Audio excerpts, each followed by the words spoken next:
Hello, gamers. It's me, Ashlizzle, and with me is Gavin Verhey. We're going to be talking about Duskmourn. What's up, Gavin? How you doing? Hey, so glad to be here. I mean, it feels like we talked about this all the way, like, man, maybe we can make this happen all the way back in Amsterdam. And so to finally be here doing it is like totally rad. I'm stoked to be here with you and to be with all the besties out there. There you go. There you go. So yeah, like how we kind of started or came up with this idea, because when I was in Amsterdam, like behind the scenes with Gavin for the Command Zone Game Nights Live, Gavin told me that the original Meathook Massacre was inspired by Texas Chainsaw Massacre.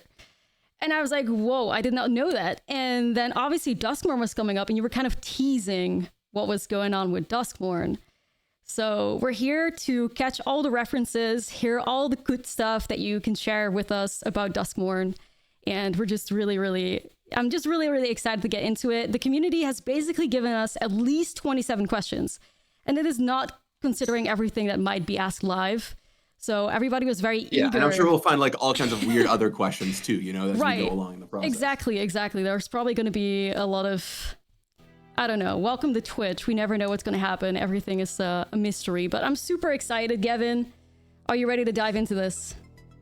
Yeah, let's dive in. Let's talk about the set a little bit. All right. So we're going to start off with some silly Duskmourn questions. And we're going to start off pretty like normal. What is one thing that the audience should really know about Duskmourn? Like if there's one thing that you could share. One thing, just one Give thing. me That's anything. so hard. Okay, so I'll just kind of start by like setting the stage a little bit, right? So one of the things we do is we plan out our sets years and years and years and years in advance. And we had talked about doing like this, what we call the haunted house set. That was like our very like top level idea. What if we had a haunted house set where the horror was something a little bit different? Innistrad is a set that I love and probably many of you all out there love. But Innistrad is very much gothic horror. It's like, hey, this very specific kind of horror. And there's this whole other category of horror we haven't even touched. Could we do that? Could we do that in a set? And that was kind of the pitch, the initial idea. And as we dug into it more and more, it was clear like, yes, we could very much make it its own thing. There's so much we haven't done here. So many things we haven't tapped into. And so it was really fun to kind of bring that to life here. And big hats off to the design team, which was led by Jules, as well as the creative team, like a video, who did an amazing job like knocking the creative of this world out of the park. And it really has its own distinct feel and its own distinct identity. And so like as you are playing it, it feels a lot different from Innistrad, and it really feels like its own thing. And to get to my point, the one thing that I think is really worth knowing about the world of Duskmourn that I think is fascinating is the whole plane is this house. And no matter where in the art you're looking at, whether you see, the sky somewhere, or you see something eerie, you're inside this house, which makes it all the creepier to me, because you're walking through this thing and it might seem like you're outside or you're in this area and you're still trapped inside this house the whole time, which is a little spooky. And I think it adds a really fun vibe to the Yeah, when I heard that. By the way, it's finally coming out. We're finally having this set come out around the time of Halloween, which is perfect. It's gonna be so good for the month of October. Get your spooky vibes on, right? It's true. Perfect. Was that like planned? Was it like something always from the start that you guys want to like, we want this around October time? Well, when we were like figuring out where on the calendar we wanted to put it, it was like natural October, right? Like we had too many times where Innistrad came out in like the spring. We're like, no, it's not gonna happen this time. Right. Put the set around October, and it's gonna be perfect. And at MagicCon Las Vegas, it'll be right before Halloween, so the vibes are gonna be immaculate. So really excited. I'm so excited for that. I have my costume ready. MagicCon Vegas. I'm gonna be there dressing up like every day of the weekend. So I'm really hyped. But yeah, when I learned about Duskmourn, and I think a lot of the things that the community had as well, the fact that the plane is literally a haunted house, that shocked me. I was like, who comes up with that? And then eventually like the story unravels and like you learn more about Duskmourn, and it's just incredibly cool. But speaking about Duskmourn, and obviously it's lethal, right? Because the whole idea is that the house is just trying to like consume you alive. So what are your 3 survival tips you'd give to someone that found themselves stuck on Duskmourn? Or like more or less, like how do we survive? Tips. All right, survival number 1. Don't split up. Splitting up is bad. You want to be with people that you can trust. There's even a card in the set called Split Up that gets at that. It's this really cool white sweeper, I think. So don't split up. If you're there with somebody, stay with them. Don't separate the party. Like in any good horror movie, by the way, we've all learned this. I would hope. Yeah, no, that's true. That's true. 2, if you're not there with somebody, try and find some of the survivors. They're called survivors for a reason. They've survived this plane. They can probably give you some good hints of maybe, if you're very lucky, how to get off of this horrible world. Or maybe this wonderful world, depending on your perspective. True. And 3, watch out for Valgavoth. You really don't know. Valgavoth creates all kinds of terrors and scary things. And don't accidentally run into Valgavoth if you can avoid it. It is someone you don't want to find anywhere in the house. It's all around you. Do not run into the being itself. Those are all things you should be very afraid of. But yeah, I've got bad news. If you're in the house, you're in a bad spot. So you got to find a way to get out of the house. True. And easier said than done. Now, the chat also wanted to know, so what would be your weapon of choice? If you were in Duskmourn, you could have a weapon, because we have a bunch of like artifact, like that are weapons, like we have chainsaws. I think I saw like a bat. Yeah. What would your weapon of choice be? I mean, that's a good question. I mean, it's funny you said the chainsaw, because the chainsaw was my first thought. I don't want to just like echo the thing you said, but that that's a card I really like in this set. And it's like, come on, you have to rev through things with a chainsaw. It's so sick. It's pretty OP in horror movies gotta love too. The chainsaw. I guess I'll go with that. Although, I feel like as a wizard, I would want to be like casting some cool spells. Like that would be the weapon that I would go for, is like, casting some sick, casting a fireball or what have you. But for as far as like weapons you hold, chainsaw, great. I think it's a solid option. The chat is asking if the design team did a movie marathon to inspire the design of the set. Oh my gosh. Okay, yeah. So this is I got a couple good stories here for you. Okay. So the lead vision designer, her name is Annie Sardellis. She's awesome. She also led the Fallout decks. She's done some really cool stuff for us recently. Keep an eye on her. She's doing some really awesome amazing things in the future too. And she's a huge horror movie fan. Loves horror movies. And not only does she have like a huge backlog of horror movies, but as she was working on the vision design of the set and new horror movies were coming out, she would like bring the office to go see them. It's like, hey, Megan's coming out this weekend. Let's all get together and let's all go see it or whatever, right? Sweet. And so she would, not everyone went every time or whatever, but she would always try and make groups or get groups together for folks to go. So she was like very much up on it. So not only like the classic horror inspiration, but also like, hey, let's go watch everything as it's coming out and like use that as inspiration together. So I think that was really cool. And then when we got to the creative stages, a video Cartagena, absolutely brilliant creative design, like kind of the creative visionary for the set, I would say. He watched a ton of horror movies and said he had nightmares afterward, which was great. But very much this is like, rooted in horror, and the horror genre is an inspiration for us. And one of the things I love is, well, yes, there are some direct references and so on. The cool thing about Magic is you get to use these cards to tell your own story. So like Chainsaw is a great example. Lots of movies have chainsaws in them, and with the chainsaw card here, it could represent any number of those chainsaws, and you get to like figure out what creature you equip it to tell your own new crazy horror story, which I love. Right? There's this one card, and forgive me on the names. Ironically, one of the weirdest parts of being a Magic designer is I don't know the final names as well, because I know all the playtest names of the cards. Yeah. There's this one card. Maybe it's called like Unsettling Twins or something like that. Oh, I don't remember exactly, but it's got these twins in the artwork, and it's like, well, you could give these two twins this chainsaw and have them come and attack you, which is certainly not what happens in like either of the movies where those things are mostly known. But man, when it happens in the game, you're like telling your own story, which I think is really cool. Yeah, that is truly like one of the coolest aspects of Duskmourn, in my opinion, that you can just like make these crazy things happen. I mean, in general with Magic, like there's such silly interactions sometimes, but especially in Duskmourn, like creating your own horror movie by the things that you're going to be capable of like doing is going to be pretty awesome. But also, every horror movie needs a sick soundtrack, Gavin. What would be your theme song or soundtrack for Duskmourn?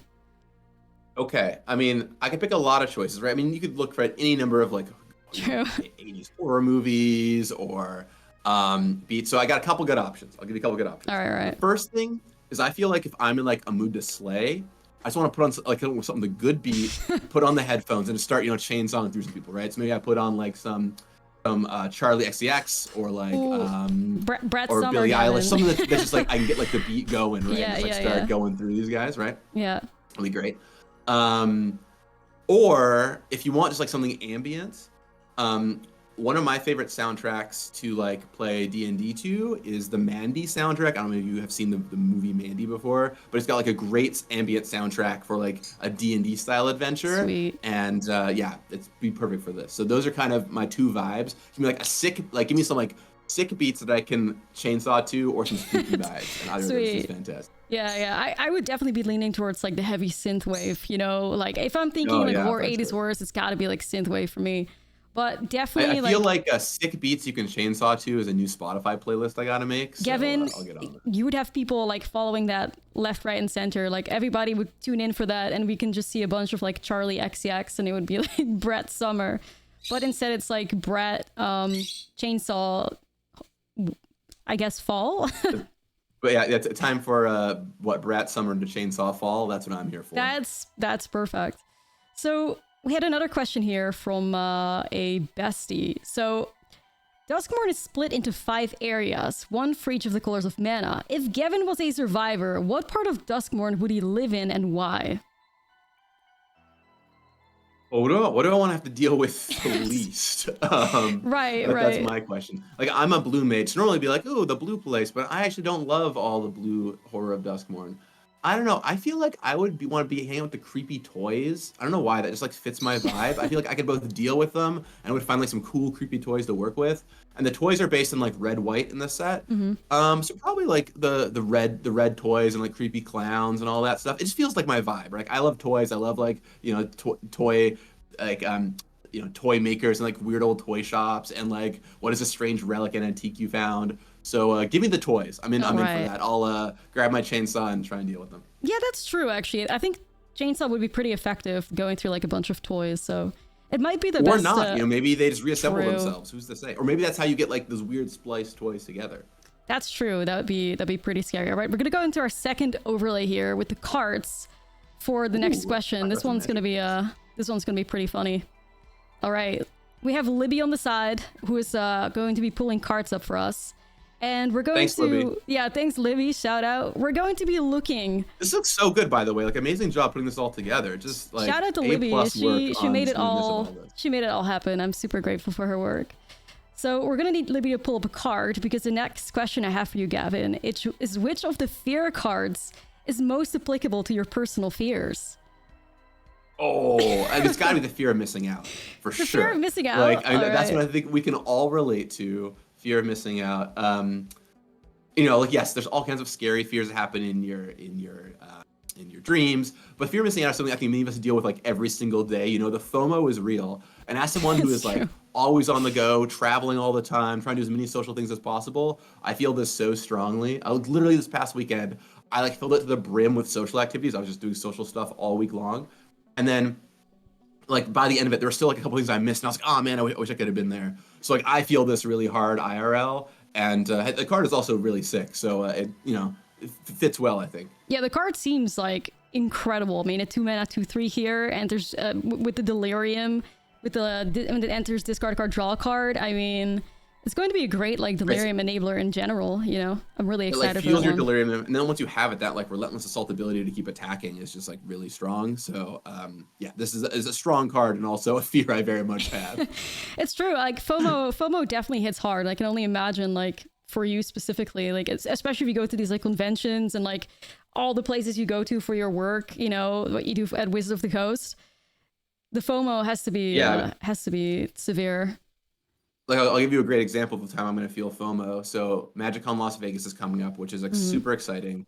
Vegas is my favorite show every year. It's like so fun because everyone shows up. You're even going to be there, right? Everyone shows up, and it's a blast. And like it's like the biggest and wildest one, right? It's bananas. I love it. It's my favorite show every year. And 2 very good friends of mine who are not in the Magic community, but just like 2 very good longtime friends of mine, decided to get married that weekend. Which, congratulations to them. Really excited for them. But they invited me to the wedding, and I had like this very hard choice. Like, do I, I was like, well, I love MagicCon Vegas, but I really should be at my friend's wedding. Like it'll mean a lot if I'm there. And it means a lot to me if I'm there. And like there'll be more Vegases. I should go to this wedding. So I decided to go to the wedding, which I'm very happy to be there for them. But I know I'm gonna have major FOMO the 2 days I'm not in Vegas. Yeah. And I actually set it up so I can still go to Vegas on the Friday. So I like work all day Vegas on Friday, do Magic stuff all day, and then like fly back for the wedding. So I'm gonna try and get as much in as possible. But like I'm always cramming as much in, and I'm still gonna feel FOMO about it. Right? Yeah. So I'm glad to go to my friend's wedding and support them. Really important. But man, I know I'm gonna feel the FOMO at Vegas. I'll have to try to like get some games in with you on Friday or something. If there's time in your schedule, something fun like that. People in the chat or someone in the chat. I'm going to be like mega booked. Yeah, yeah, probably. Somebody in the chat's asking, is this guy a WOTC employee? Yes, he is. Maybe you can elaborate a little bit more about the work you do at Wizards. Oh yeah, I guess we didn't do the whole introductions thing, but I'm a terrible host. It's a good time to do it. Like any good horror movie, you start like in action, right? It's true, yeah. It's true. Slide back a little bit. Yeah. So, hi, my name is Gavin Verhey. I'm a principal game designer on Magic. So that means I design what the cards do. I help design their abilities, everything, mana cost, power, toughness, abilities, whatever. I don't draw the art.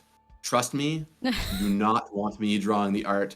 I have officially done 2 art pieces for Mystery Booster 1, both Experiment 5 and Problematic Volcano. So if you want to see just how strong my Magic art is, you could put up, I don't know, Libby, if you can access it, but you can put up Problematic Volcano here on the screen. That'll show you about the artistic quality you can expect from me.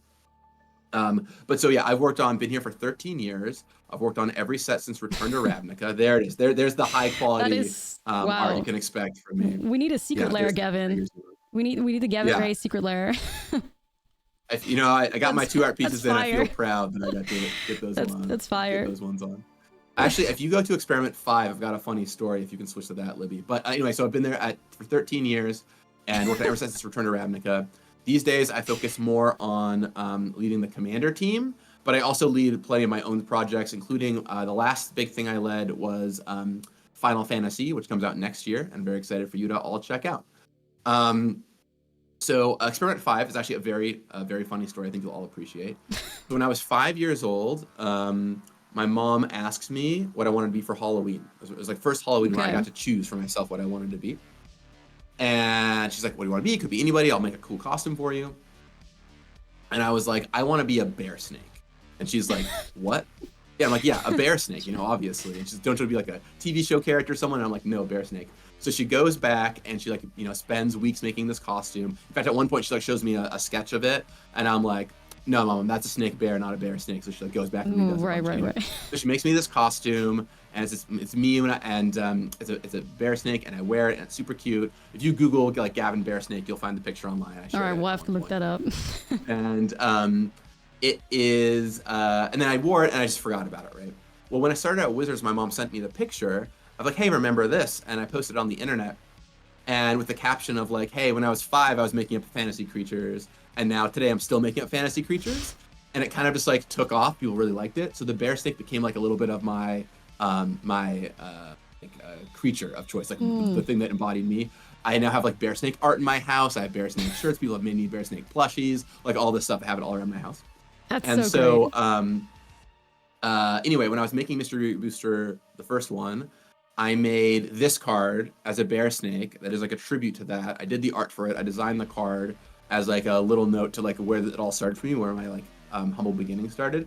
And then for Christmas that year, I actually gave this card to my mom as a gift with the original art that I drew for it, and a picture of me when I was 5. And it's like this very cool thing that sits in our house now. So it's a fun little story of my first Halloween, and that's so great. How that creativity like has been carried with me all these years. That's so great. I love that, and I love the art too. I mean, it truly is like a bear snake, like you said, because what did the snake bear look like? You just had the snake outfit on with like bear like ears, or like what's the vibe with the bear? You gotta have the snake on top. Snake on top. Vision. Okay, right. So you hear it, chat. If anybody ever wants to be a bear snake, you gotta have the snake on top. So take that with you. All right.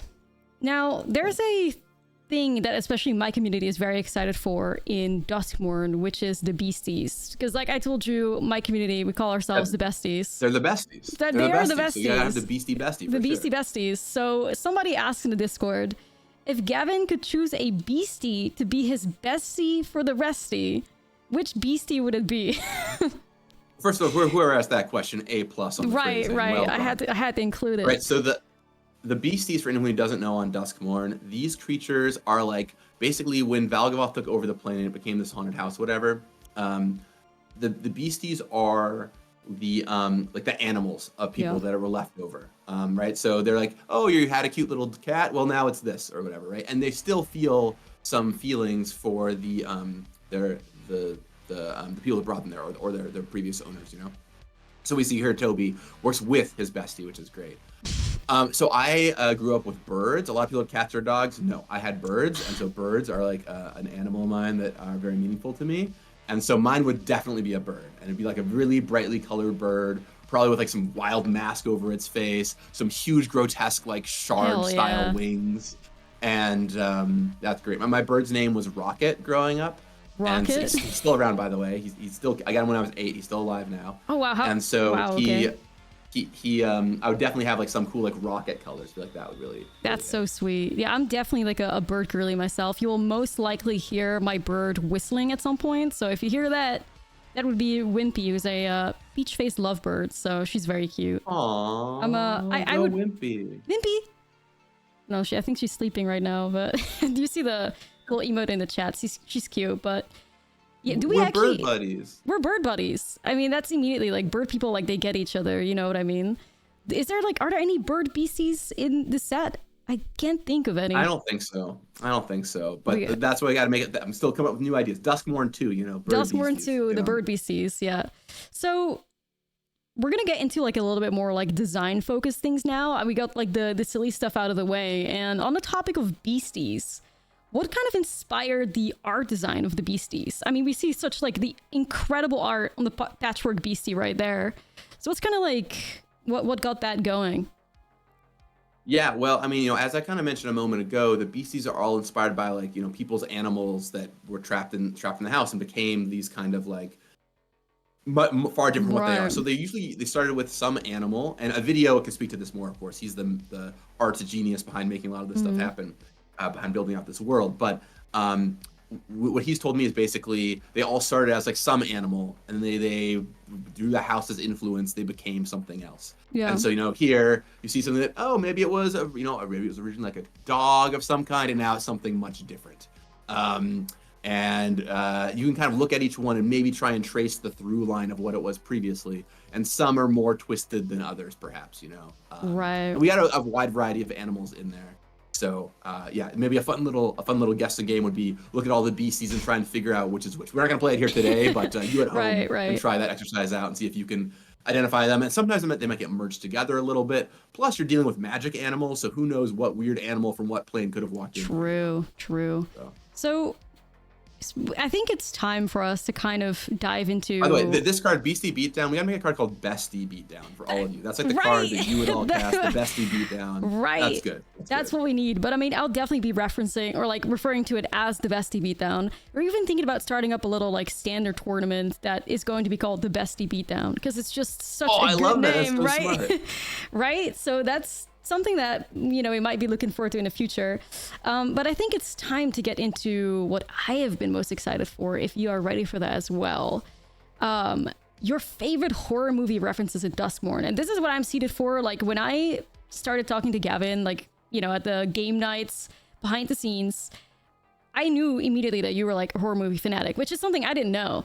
But I love horror movies myself.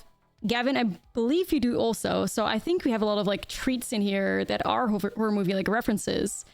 What do you got? I mean, I love horror films. I love them for a few reasons. One, I think they're just fun to watch. You know, I just enjoy watching them. But also, I really enjoy that like they're a way to talk about the world in a way that will get people to listen. Right? It's like a lot of times horror movies have this like actual like really strong message in them that is like within the shell of this like horror film. So you get people to watch them and learn who might not see them otherwise, which I think is really wonderful. And yeah, so I love them for that reason. And then yeah, we all have our favorites. What are some of your favorites? I'm curious. What are some of your favorite horror movies? Well, I have the Maxine poster right there. I have the Jason Voorhees mask right here. So definitely Okay. like my You favorite. are well set up. Right, I'm set up here. So I think definitely my favorite like 80s is definitely the Friday the 13th like series. So I was really hyped to see a specific card in the set, which I think has to be a Friday the 13th Jason reference. I believe it's called The mask. the Killer Mask. I think that's the name, Libby. I don't know if you could pull it up. I think it's Killer Mask. So I saw that, I was hyped. Definitely love the Friday the 13th series. One of my all-time favorites is Fire Walk with Me, David Lynch. If you could consider that to be a horror movie. I think it is. I think it's a horror movie. I think classifies on. The genre of horror is pretty big and expansive, right? It's not all. I think a lot of people think of like, oh, horror. That's a genre with all the jump scares or whatever, right? Yeah. But really, horror is like you can have psychological horror, you can have science fiction horror, you can have for example, one of my favorite movies that I would consider horror is The Thing. I love the original John Carpenter's The Thing. It's so good. It's not like jump out in your face scary, but the thought of it and like the idea of all these people like slowly offing each other because of this alien creature that entered their area, like that just sticks with you and it lingers, you know. Or like if you know the anime Perfect Blue, this is like a great film that I really like. But it like has this kind of like psychological horror that lingers with you afterward, and like that stuff really sticks with me far more than any jump scare does. So like that's very much my genre. So I totally know what you're saying. Yeah, I'm definitely a psychological like horror girly as well. Like one of my other movies that I was gonna say as like my favorites is The Witch. One of the most recent. Vitch. Yeah, The Witch or whatever. The double V. I love that one. I'm so hyped for the new Nosferatu coming out too in a couple months, I believe. Oh man, can I tell you a funny story about The Witch? Please do. Okay, so I got to meet actually recently the producer, one of the producers of The Witch, who helped bring the movie to life.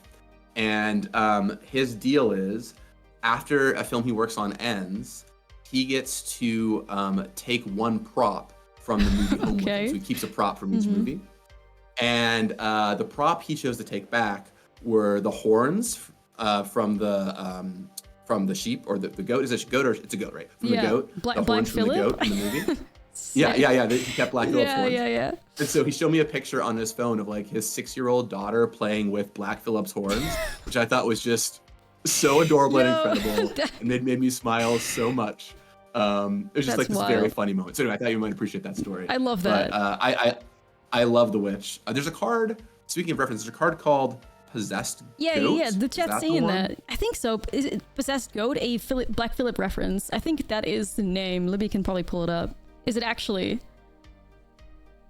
There you go. There's your reference right there. So that is like Black Phillip. Is it confirmed, or is it just in general because like goats can be like satanic like imagery, or is it like actually like a witch reference? I wouldn't be surprised if, knowing, I didn't make this card, but I wouldn't be surprised if knowing Annie's proclivities and the folks working on the set, that's kind of where it came from. The thing I love about Duskmourn and Magic in general, you see this in any set we make this full of references, right? Whether it's Theros and Greek references, or Kamigawa and like cyberpunk references with anime, whatever, or Duskmourn with horror references, is like a lot of horror draws on like similar ideas and underpinnings. So we can make a card that, like Possessed Goat is a great example. It's referencing a possessed goat. A lot of horror movies have goats where something goes a little awry in them. Right. And depending on what you've seen, you might peg it to be a different thing. Like you mentioned the Killer's Mask earlier, right? So yes, of course, that certainly seems like it would draw inspiration from one of your favorites, Friday the 13th. And it very well could be that. But also there's tons of different horror movies that have masks that are worn that are like very noticeable and memorable, right? Yeah. So I think that is like totally rad that you can take it and kind of draw your own touch point and inspiration, because like not everyone has seen every horror movie, but probably everyone has seen a few horror movies, and depending on which ones you've seen, you can find touch points in Duskmourn that you can relate to, which I think is really smart. All right, so then I would like Libby to pull up the Dashing Bloodsucker, because I feel like that's one of the most like on the nose, at least in my opinion, like references to. I see someone in chat, by the way, calls out Shark Typhoon. Yes, absolutely. Shark Typhoon had some very specific things in mind as we were making it. That was one of my pitches. We were talking back in Aquaria. We're talking about monster movies, and I was like, we got to do some modern day monster movies too. We can't just do all Godzilla and what have you. And Shark Typhoon was definitely a reference to a certain shark storm you might recognize. Yeah. So yeah, if we have a look Okay, at but yes, we go on to the next card here. Bloodsucker, Sorry, I just got distracted. feels like it's got to be Blade. I mean, I think it's one of the most like on the nose like references out there, and I absolutely love it. But yeah, it's Blade, right? Gotta be. Yeah, I mean, there's just, right. You could totally take inspiration there for this, right? Right. Like that. That's exactly what I mean. Like you look at this and you're like, well, obviously this is what it is. Like 100%, Right. without a doubt, this is the reference. And you're like, yeah, absolutely. Like that is a great, a very real chance that's where it was inspired from. I didn't draw the art. I didn't write the art description. Like I can't say for sure. But man, I can say that there's certainly a number of different characters. You'd be like, oh, this is the like attractive, good-looking vampire, right? Like that general trope too is the thing you see in a lot of horror movies. Yeah. So if you want to like expand it out even further, you can do that. But yeah, if you look at it and circle it on like the specific thing, it does make a lot of sense for that to be the reference, you know? Yeah, it makes a lot of sense. It's definitely like very, you know, flexible, which I do absolutely love.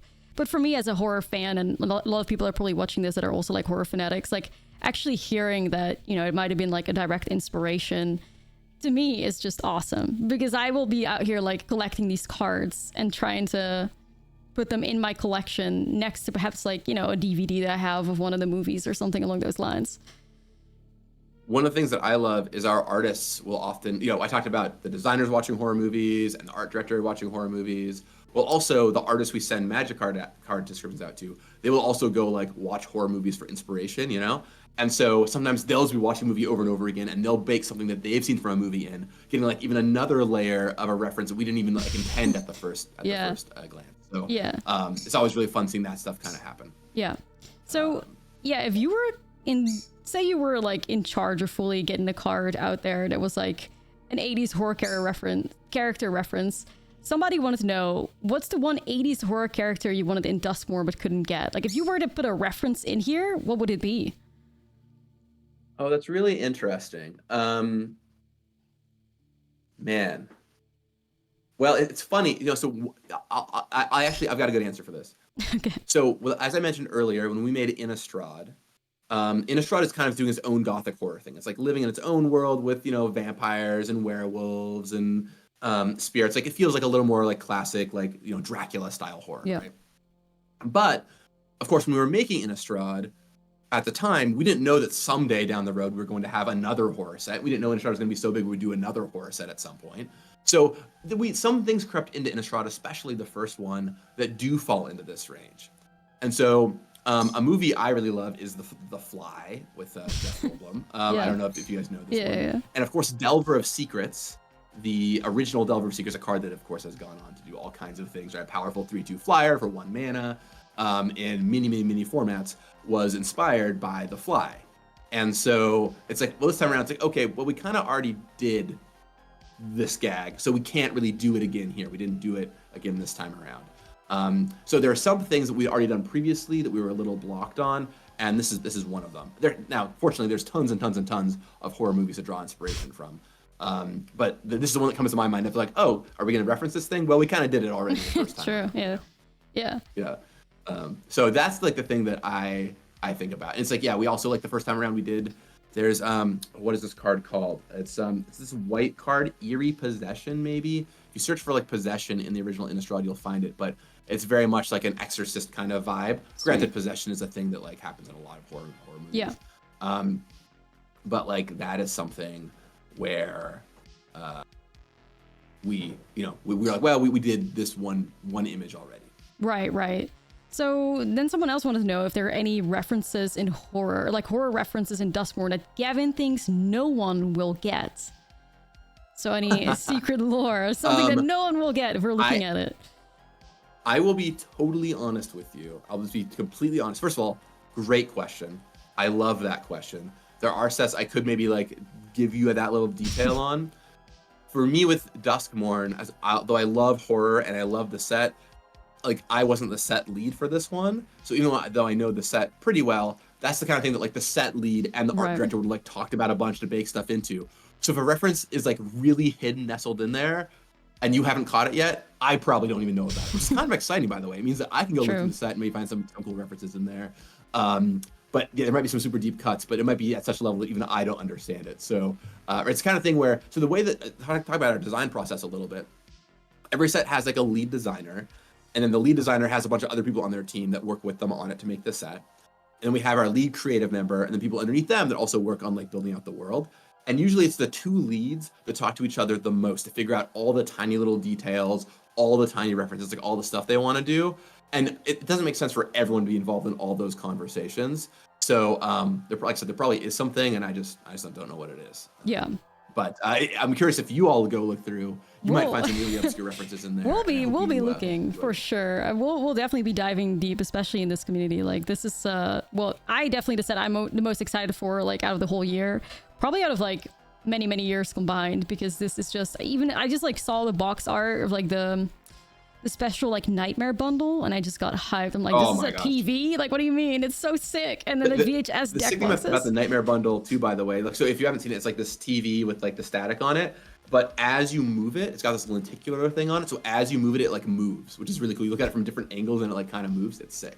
Yeah, so, it's I cannot wait to get my hands on one. So I need it like right now. But so one thing about Duskmourn that I find super interesting as well is that there's like a lot of moth motifs like everywhere. Yeah. I was wondering what, and the chat was wondering as well, this is a question from them. It's like, what is the reason behind like the moth motif, and like why is Valgavoth like a moth? Like what is... Yeah. How'd that come to be? So it's really interesting. So yeah, the answer for why it is like in Worlds, of course, is Valgavoth is a moth, so you see their shape everywhere. My guess is, think about how a video built out the set. A few things. First of all, moths are like a really interesting animal or creature, insect, whatever, because they're not like inherently scary, right? Moths don't suck your blood like a mosquito. They don't sting you like a bee. They eat through your clothes. They're somewhat harmless. But also, when you think of a moth, it like conjures up this like image in your head of like this dusty old attic or a closet someone hasn't been in a long time. When you see moths flying around, it kind of gives you this vibe and this feeling of, even though they aren't dangerous, it might be a herald of dangerous things to come. So I'll call that out as maybe one reason why. And also, I do think that just, looking at horror, classic, like horror creatures, or just like even horror creatures that are like myths, and Mothman and the Mothman box, of course, come to mind, right? So I think that is built into there somewhere as well. So, we're always looking for cool designs for our baddies and cool designs for our creatures. And Moth just has like this like both elegant and regal, combined with a little bit of creeping terror in there, And I really like that, actually. I think, like, for example, if Valgavoth had been a bat, like, sure, bat could be cool, would totally work. But we've seen villainous bats, and like bats have been made out to be villains a bajillion times. But a moth is like, it's new, it's a little novel, besides like what, Luminous Broodmoth or something, an old card from Ikoria. It's a little novel, and it just feels like both regal and a little unsettling, but it's not totally clear why it's unsettling, and I like that. I think that is just a fantastic like explanation for it all. I was even deep diving the other day into like moths in general. Like you said, they're not really like threatening at all. One of the things they do is like they're great climate change indicators, which is something I did not know, but really cool. But there's also obviously you go ahead. Go ahead, sir. I just want to say that the chat said something really smart. I thought Trilluminous in the chat is like, moths are also indicate areas neglected where things can fester, which is like so spot on, right? It's like if you see moths, you're like, oh, someone hasn't opened this in a while. Something is just like, no one has been here in a little bit. And that just, it creates this sense of dread and this impending doom that I really like. Sorry. No, like that's super valid. Like I think the moth is just a fantastic like symbol, and I think also one thing that could be mentioned is obviously like when I read up on it, like one of the whole like the moths being like associated with death through Silence of the Lambs, like that's another like really big thing. Like a lot of people see a moth and immediately think like death, like doom.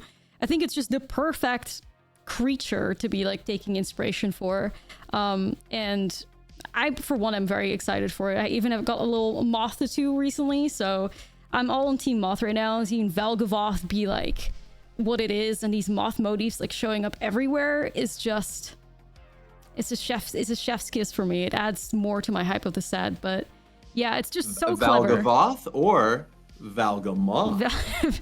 Is that actually like, is that Was that inspiration? I don't know. behind the name? I wasn't in the room where he was named, but it is always funny. Yeah, because I heard. If you want to make him sound way less scary, Valgamoth is. I heard a lot of people, like when Valgavoth first got revealed. I heard a lot of people, and maybe it's a thing because I'm not a native like English speaker, so perhaps I'm not struggling with this.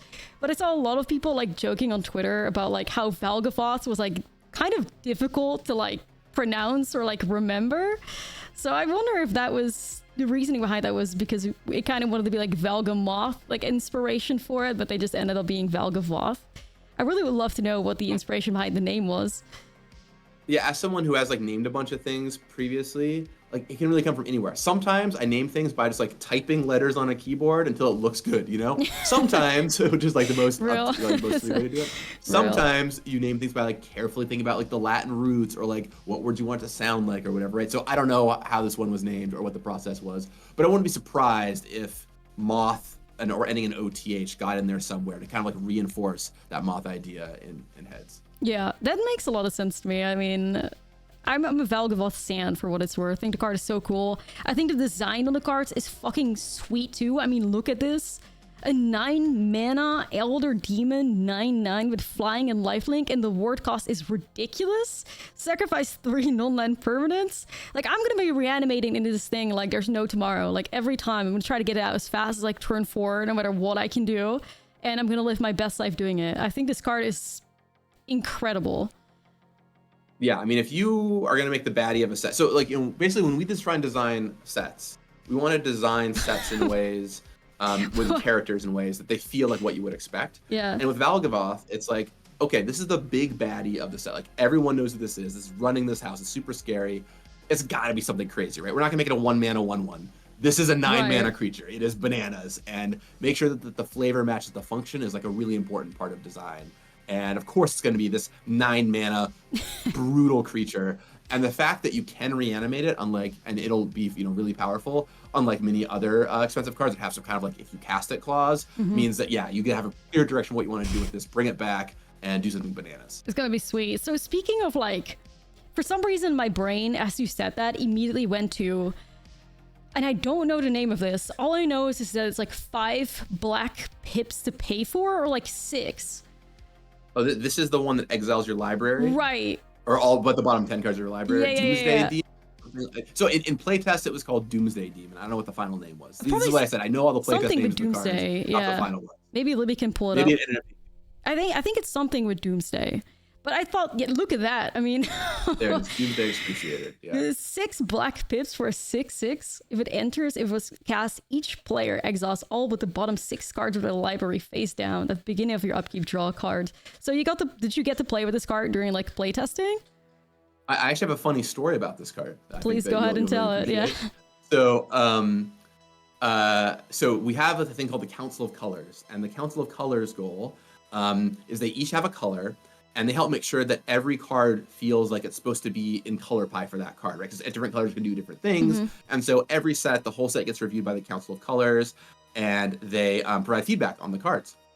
And Doomsday Excruciator had like a very funny note on it, because at the time it did not have that last line of text. It just when it came into play, everyone exiled all but the bottom 6 cards of their library. And the funny note on it was that it doesn't feel black enough because your opponent will deck out before you do. So it actually feels like not a drawback, right? Demons are supposed to have drawbacks. There should be a drawback built in somewhere. So the team got this feedback, and they decided that, oh, we'll build in a drawback. You draw an extra card every turn. So the last line of text is actually there to help be a drawback. So you will deck out before your opponent decks out, which I think is really funny and like a very clever solve for the something the Council of Colors noted about this demon. Because it just looks like upside, right? It looks like cool upside. Yeah, but you realize but actually it makes sure that you're going to deck out first. It's like, I have to find a way to, get out of this. You're the one that's in Doom first. So how would you like want to build this? I mean, for me, I'm immediately thinking about like mill or something, and I try to like mill my opponent of the last like 6 cards he got left. I mean, to me, the pretty clear thing is you slam this, you untap, you play like a mill 5 or mill 6 card, and then the game is over. But of course, you got to be careful with that, because if you tap it to do that, and maybe your opponent has some mill cards in their hand, or targeted draw spells or something. So that sounds fun to me. But you could also do something like, you know, you play this, and you have cards to put cards from your graveyard back into your library, so suddenly your library is bigger.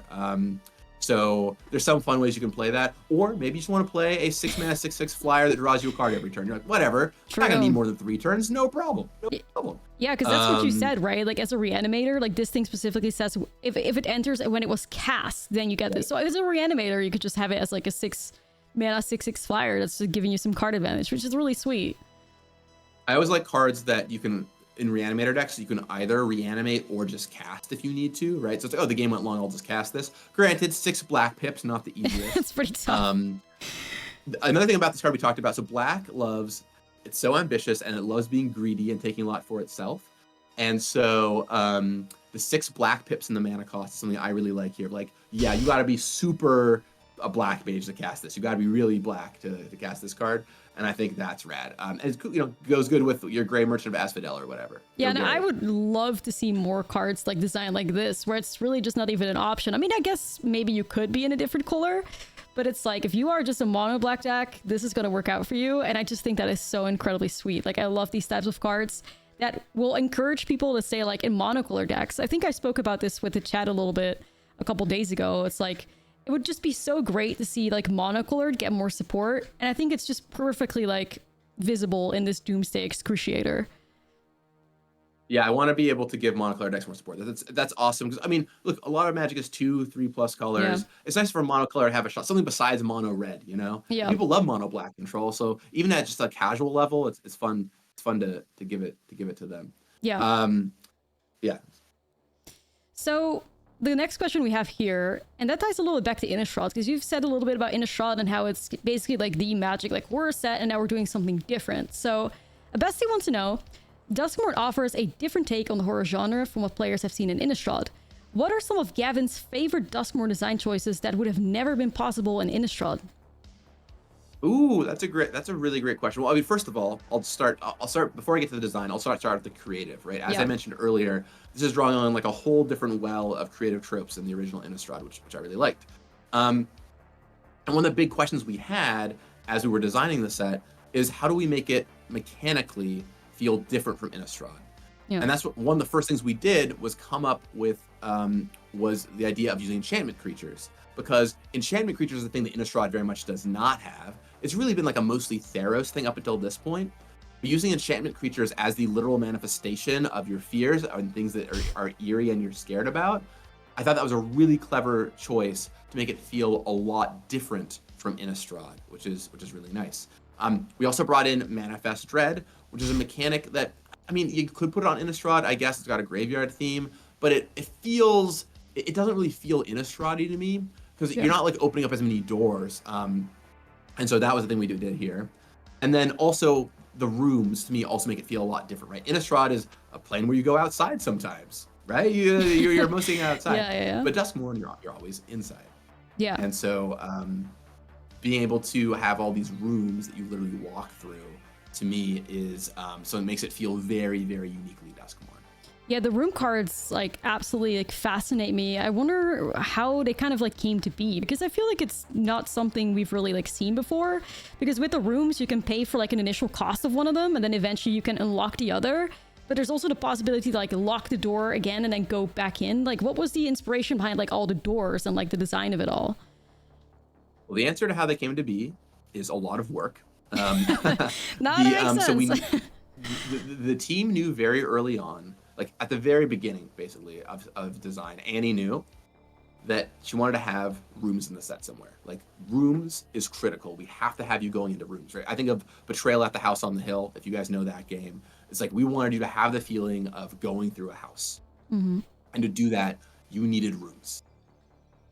So a ton of mechanics were tried, right? Everything from like literal squares where you moved around on squares to like, you know, go and like find different rooms in the house, to cards that like you could like assemble in different ways. Like you get 2 different rooms and put them together. Ooh, okay. We tried a ton of different things until eventually we came up with this idea that's kind of like a fusion of like split cards and kicker with like adventure a little bit all in one place, and that have this really unique art style that sits side by side. And are some that we've never quite seen in Magic before.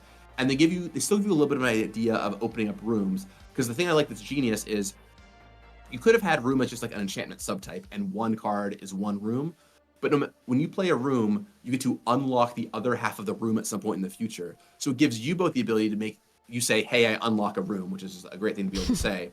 And it also creates this kind of impending dread on your opponent's side of the table when there's like, oh, there's a room that they could unlock at some point. And that kind of impending feeling, and we see the impending mechanic in the set, we see Manifest Dread in the set, and we see this kind of, this mechanic in the set with the rooms. A lot of it is meant to create this kind of slow creeping terror for your opponent. Yeah, I'm really happy with how that turned out. And a lot of them synergize with each other in cool ways, which is really nice. We came up with a lot of design tricks for them. But the basic idea of, hey, you get to go unlock rooms in this house is rad. And I love, so in Limited, the blue-red theme is room focused, and I love in that deck you end up with a ton of rooms you need to like try and unlock over the course of the game. So that's very fun. Yeah, no, I literally didn't even think of that, because like what you say is that these room cards, like these impending cards, they're all a way to basically put dread and like fear of the future into your opponent, which is actually so incredibly flavorful. It makes me appreciate it like so much more. I would have not thought of that personally. I thought the room cards were sick, and I was just thinking like, yeah, I mean, if you're stuck in a haunted house forever, you're going to be opening a lot of rooms and you don't know what's like waiting for you on the other side. But it's actually really cool that, yeah, that permanent's on the battlefield and your opponent doesn't really know when you're going to go into the other room. And if the other room is very scary, that it's going to be a possibility in the future that's going to hit you, which is also really relevant with, like you said, these cool new creatures, bombs, I would call them, with the impending on them. Maybe we can pull up a card if Libby has it, or maybe have an example of what you'd like to, the impending card you'd like to bring up. Yeah, well, I'd be happy to talk about one of the Overlords, but I actually have a fun story about Manifest Dread and how it plays into this if we have a second. Yeah, let's go. Let's do it. Bring up the card Manifest Dread. Oh, So one. Yeah. Yeah, let's bring up the actual card. So the Manifest Dread mechanic originally looked at the top 3 cards of your library, and you put one into on the battlefield face down, and the others on the bottom of your library. And a really delightful change we made that I really enjoyed is now you put one face down and one into your graveyard. And you want to talk about building up like the sense of impending dread. Well, when your opponent manifests dread and puts a card face down and then a creature into their graveyard, you're like, oh no. True. There's a creature in their graveyard. They definitely have one face down. It's better than whatever this is what could be. I thought that was really smart. That's actually so true, because if I'm playing a game of Standard or something, my opponent's manifesting dread and the card they shove in the graveyard is like a shoulder it. Like I'm gonna be really, really scared of what's under that like 2/2. That's actually really clever. This is why we do this, because the things you learn about like how the set makes you feel, and you wouldn't even think twice about it, but that's like how deep play design goes, and like thinking about setting up a flavor for the set. That's actually really cool. You want to make people feel the set, right? That's what we are always aiming to do. Okay, so now we can go on to the Overlords. Let's pull up one of the Overlords. Let's bring up the green one is a cool example. Maybe we'll start with that one. I don't remember the names, but or the blue one, whatever one you want to put up here. One thing that we decided is that we were trying to figure out a cool mythic cycle for the set. We wanted some awesome mythic rare cycle. And we've talked about all the sense of dread and all the sense of horror. There's a green one right there.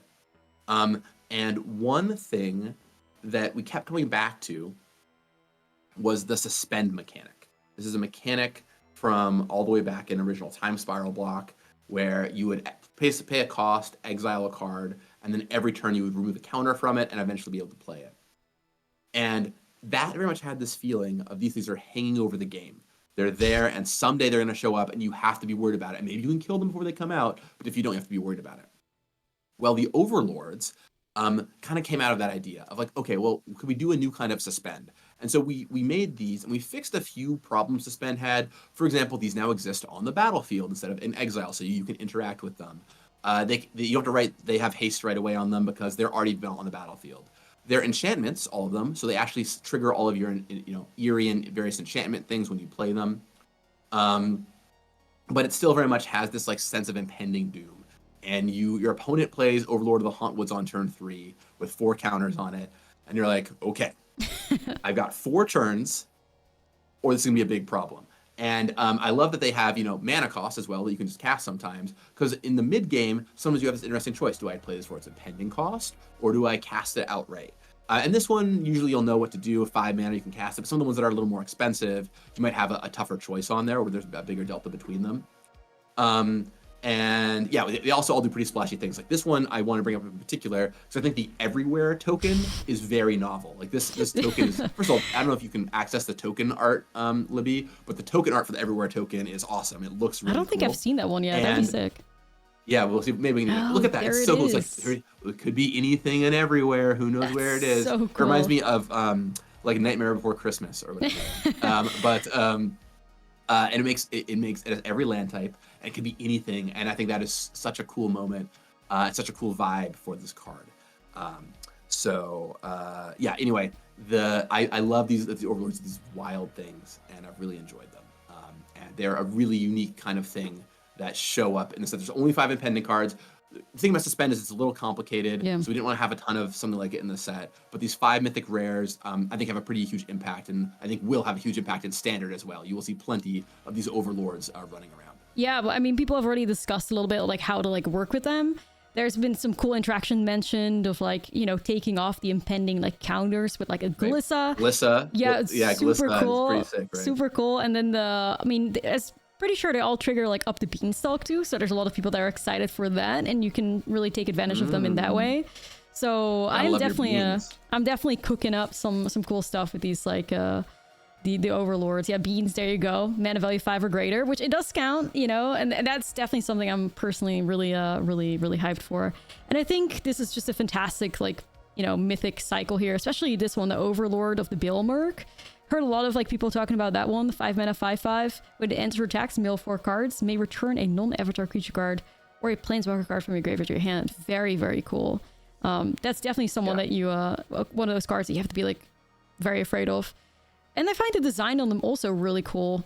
What could be even the boiler bilges? Like they're all kind of like skeleton-like in a way. Wonder if there's like the art's incredible. Yeah, that's definitely like the Overlords. We also did this new promotion called Japan Showcase cards, and a lot of these come in Japan Showcase versions. So I know Libby. I believe in Libby to pull one of those up right now. They are a little bit. They're outrageous. They're so insane. When I saw the footage where they first got introduced, oh my god! I mean, these are in like a very special like new treatment with the cards as well. Have you had one in your hands yet? I'm assuming you have. I don't know. No, I haven't. I haven't actually held one yet in my hands. No. I've seen a test sheet of them with like them all on a printed sheet of cards, so I kind of have an idea of what they look like. But until you really hold one in your hand, it's hard to say. So I'm gonna be opening some Duskmourn later this week for some videos I'm making for my Good Morning Magic YouTube channel, and I'm excited to hopefully open up some of these then and get to show them off. Yeah, they're only gonna show up in the collectors, or is that not true? I'm not sure. Like, how can we open one? I think it was collector. I don't want to say the wrong thing off the top of my head, but we have a whole article called Collecting Duskmourn. If you Google it, you can find the answers. I want to say collector boosters, but it's possible that they drop in a different way. Yeah, their article will tell you how they're all made. I mean, all we know for sure is that they'll most likely be like the chase cards to open in the set for sure. They are gorgeous. I mean, these are strong cards. These are like the coolest versions of it. So you got so sick. And there's also like the Japanese exclusive ones. I'm not sure if Libby can bring one of those up. The Japan Showcase versions are totally sick. So that's what I was mentioning earlier, and we'll see if Libby can find them there. Oh yeah, that one's fire. Awesome. That one is so fire. I don't know if Libby has the power to bring up one of the Japanese ones, but yeah, no, I'm really excited to get my hands on these Avatar horrors. It's gonna be really fire. And I didn't even know that the Everywhere token was a thing. I didn't even like dive that deep into them yet, but that seems incredibly powerful. So we were talking about Innistrad once again a little bit, and we came to this because somebody asked what design choices would have been possible in Innistrad. I'm not sure if you mentioned that briefly, but yeah, the next thing that Bestie wanted to know is how, if at all, does Duskmourn change the way designers approach Innistrad moving forward? Like, does Duskmourn impact Innistrad at all? Yeah, so first of all, I'll start with like we'll do Innistrad again at some point. I feel it's one of our most popular worlds. Let's we'll go. Definitely be doing Innistrad again. But I think now the bigger thing for us is okay. We've seen that Innistrad works. I think Duskmourn's working. We're gonna find out, but the vibes feel pretty good so far. And so I think now we're going to have like pretty stratified things like, okay, this kind of horror goes in Innistrad, this kind of horror goes in Duskmourn, right? So like in the first Innistrad, we had Delver of Secrets, which I mentioned earlier. We had Trepanation Blade, and Trepanation Blade was kind of like a chainsaw. That was the idea for it. So it's like we're gonna try and not do that stuff in Innistrad, or we're gonna really try and save that for Duskmourn. Yeah. It also gets you wondering, okay, are there other categories of horror that we could potentially carve off to make its own world? And I won't, who knows what might happen in the future. I'm not going to speculate too much. We've talked about some ideas. But, if you can imagine, okay, well, Duskmourn is like more 80s-ish horror, and Innistrad is more Victorian horror. What other horror genres might exist that we could tap into? Ooh. And, I'd be curious to know what you all think and what you want to see. But, if this is a success, we could see several different kind of horror planes in the future. It might be a good question to ask chat, like what kind of like era of like horror they would like to explore. So type it in the chat if you have any idea for, we could give them a little bit of inspiration here. Midsummer horror. Okay. That would be quite exciting. Not sure how that would look like. Pearl. The Pearl fans in the chat. You could definitely do like a more like modern horror. I feel like 80s is definitely as close as you can get in like a very good, like cool realm where you have like a strong theming to it, which is fire. So I'm definitely like, for me, if I'm thinking horror movies and like horror movies peaking as well, I guess you could argue over the peaking. I think of the 80s, and I think that's just really where things were popping. I love the suggestion of Midsummer, because I can imagine like I think it'd be really fun to have some world that is so tonally disconnected, where it's like this is a really creepy, it's like a really peaceful and idyllic world, but clearly something is wrong here. Like that is like a really fun vibe. Sort of like Amonkhet was that way, the first Amonkhet, if any of you remember that, where like they come, it's like, wow, everything is so nice and wonderful. Like what's wrong here? And then you learn that Nicol Bolas is like ruling the plane and causing all this trouble to happen, and the Hour of Devastation comes. Yeah. So that's fun. Ooh, I like the idea too of cosmic horror. Cosmic horror would be sick. In the chat as well, right? You could do a bunch of space stuff. So there's clearly like a lot of room you could do this kind of stuff in, and who knows? We'll see what happens in the future. But if Duskmourn is a success, we could see a lot more branching out. That would be. I'm praying for the success of Duskmourn, because I am so much looking forward to that. I see like a cult set would be that would kind of be like where Midsummer fits in as well, which I like the idea, the horror of social interaction. I'm just imagining like it's a set based in a school, and it's like every awkward thing that's ever happened to you in school is happening to you all at once. That's a terrifying Magic set, truly. That might honestly be something that you could shove into like an Infinity set or something, where you just have to make the most like awkward interactions possible with people. That'd be a nightmare. Yeah, anxiety of the set, just what we all need, Right. I would be avoiding that in my life, but that would be really funny as an experiment in like LGSs and stuff.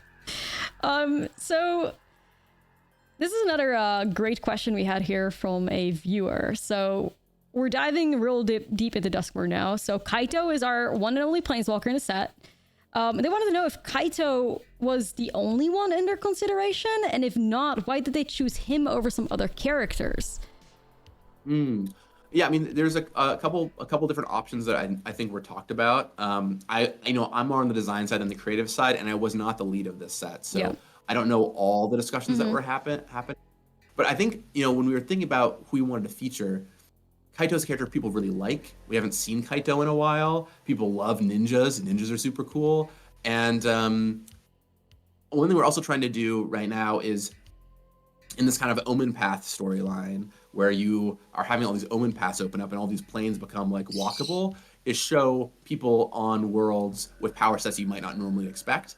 And so you see some of that, right? You see like, Tyvar coming in here and all these folks coming in here. But also just, even though he is a planeswalker already, seeing ninjutsu on a card in Duskmourn is pretty cool. It's so sick. I love it, especially like ninjutsu on a planeswalker for the first time, I believe. So that's really insane. Sure. How did that were you part of that? How that came to be? I don't know the story of how that got put on there. I think I'm sure though, it was just like someone one day was like, guys, I got a wild idea.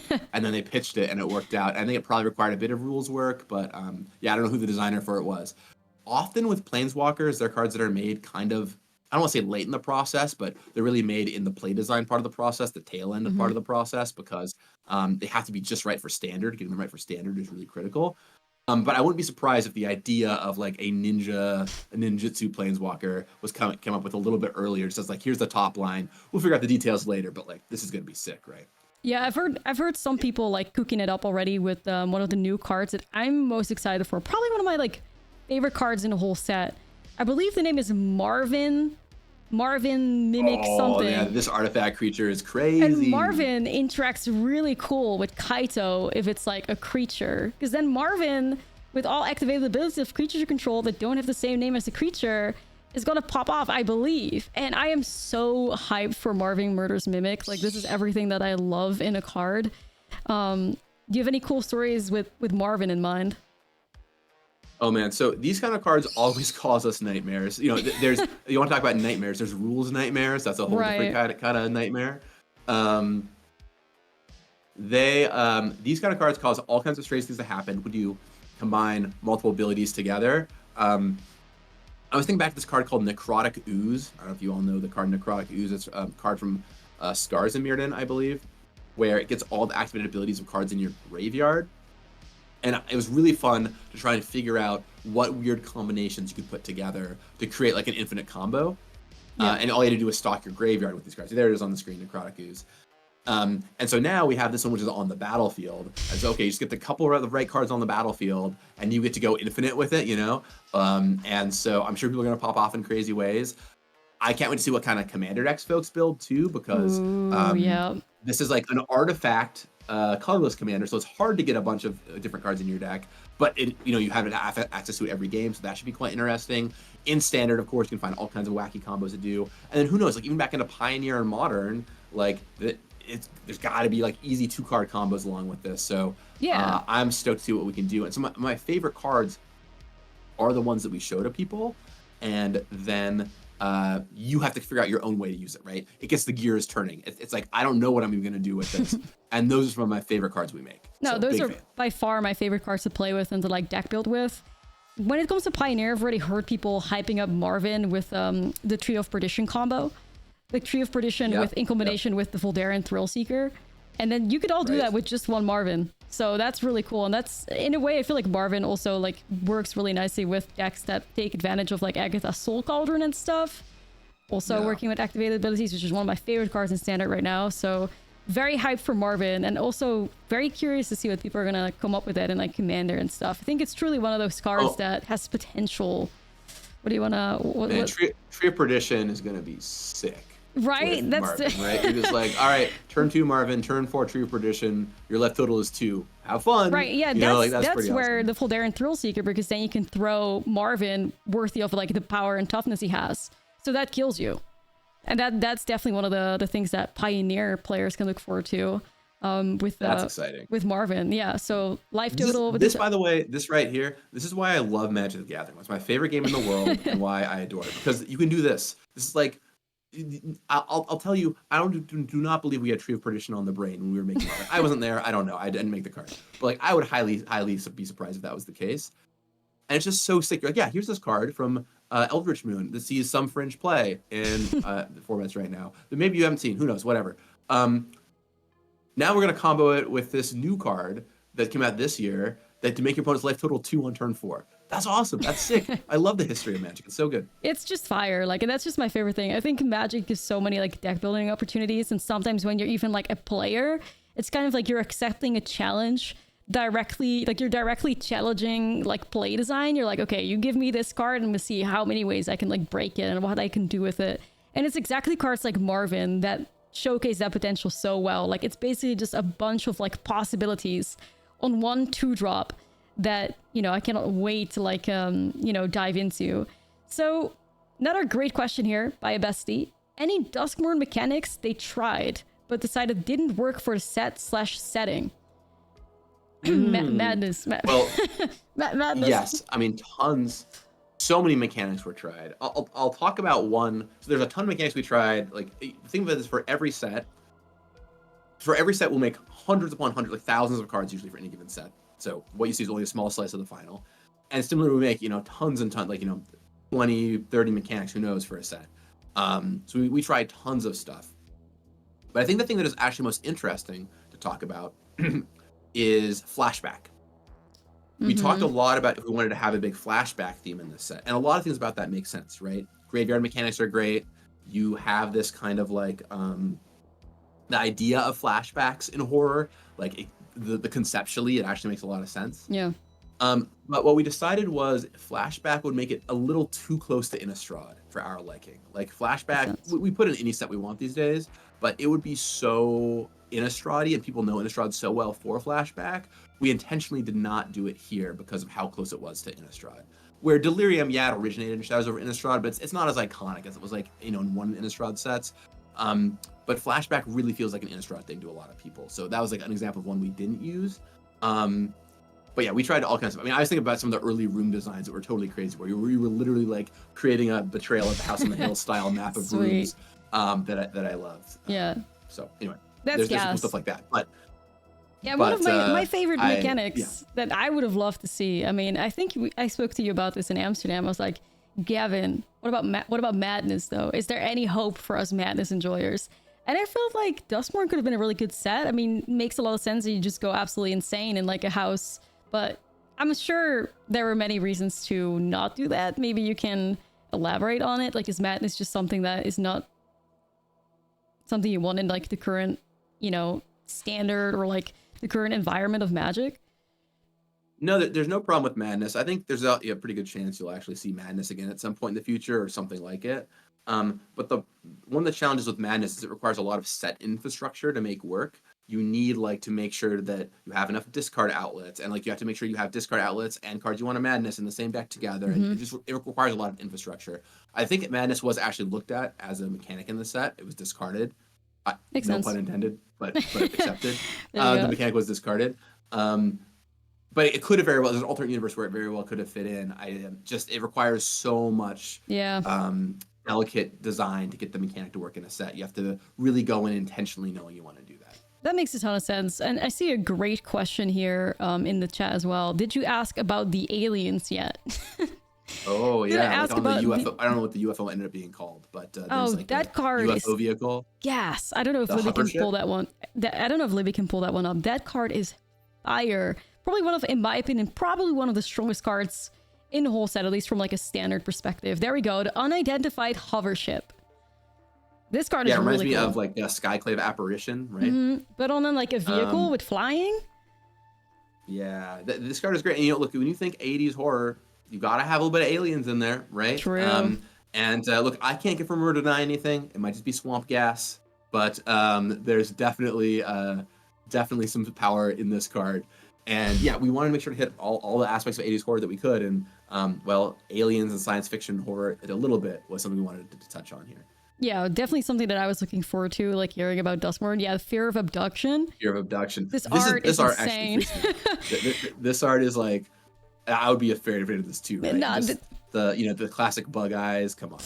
Yeah, that card was like the scariest. Like when we were asking that, when I asked you that earlier, and you answered that your fear card would be fear of missing out. I was just thinking like fear of abduction, man. Like if I saw these aliens like show up in my room and collect me, it'd be over for me. I think I would just perish. This thing is fucking freaky. But that's what I love to see. Yeah, I think one of the smartest things. I mean, I'm no artist or art director, but I think one of the coolest things they did with the art of this card is that you don't see the whole head, right? Just cut off a little bit, which makes it feel even scarier because you don't know how big it is, and just it uses the art box in a really clever way. Yeah. So that brings me to a question. As far as you're aware, like, were there any cards or pieces of art rejected because they were too scary or gory or too dark? Like, did you design a card that was too, not friendly enough for what like Magic has become, or anything along those lines?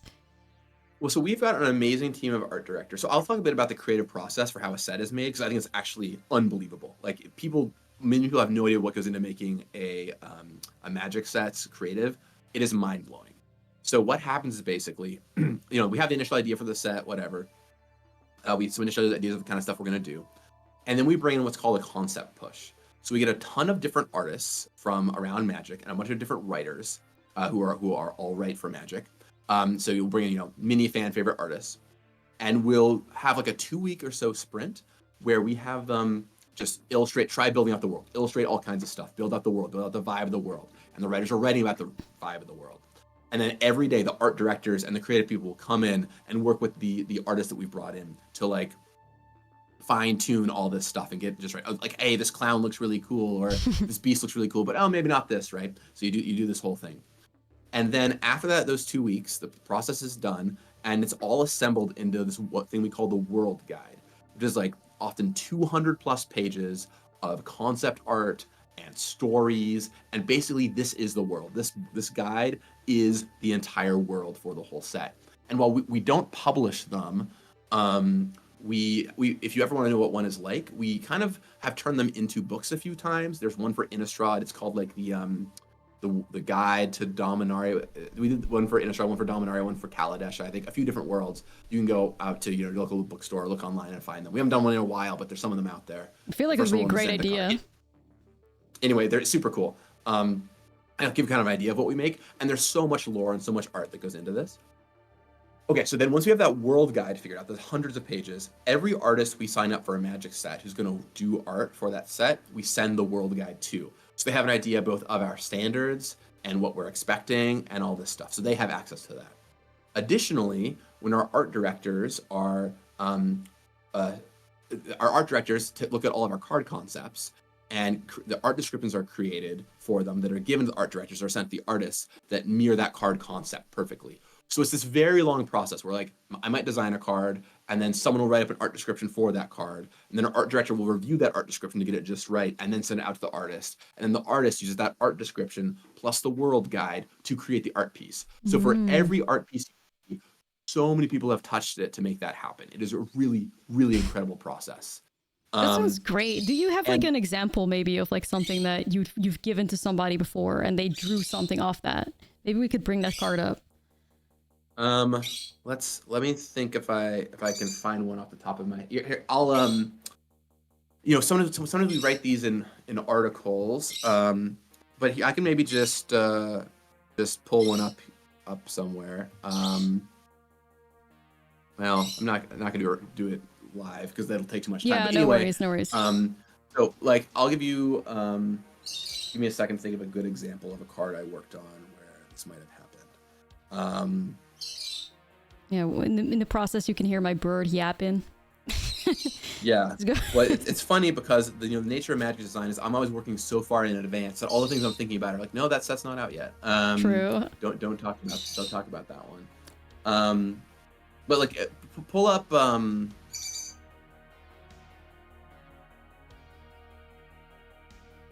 Pull up the Tyvar card. The new one? The new one from the set, yeah. Okay. All right, Libby, you got this. Give us a Tyvar. I actually love that card. Yeah, it's a cool card, right? Let's see. There we go. Tyvar the Pummeler. Okay, so Tyvar the Pummeler. So here's how it might work. I'll give you an example. Mm-hmm. So from a design perspective, we're gonna make a new Tyvar. And we've probably read the world guide already. And we know, okay, in this set, Tyvar is kind of like actually taking glee in fighting everything in Duskmourn. He's like the one guy who's happy to be here, right? He's like, great, I can fight all these people. I'm stoked to be here. So we make some card that's all about, being big and smashing and, attacking stuff and like becoming stronger, getting bigger, etc. Right? Okay, that's what Tyvar is all about. So we make that. Then we turn it over to the art conceptor. And the conceptor talks with us a little bit. And it's like, okay, what are you going for here? And we're like, okay, well, we read in the concept guide that Tyvar is all about fighting stuff and likes getting big and attacking. So we made a card based on that. And they're like, cool. So they look at it and they start thinking. And they're like, all right, well, what would be awesome? Let's see Tyvar with a baseball bat. So we're going to draw him with that in the set. That's his thing. And he's taking on a bunch of people. And maybe we'll draw some inspiration from like shows or movies where you see like a character wielding a baseball bat about to hit a bunch of zombies or whatever, right? And they kind of take all that as inspiration, and then they write that into an art description.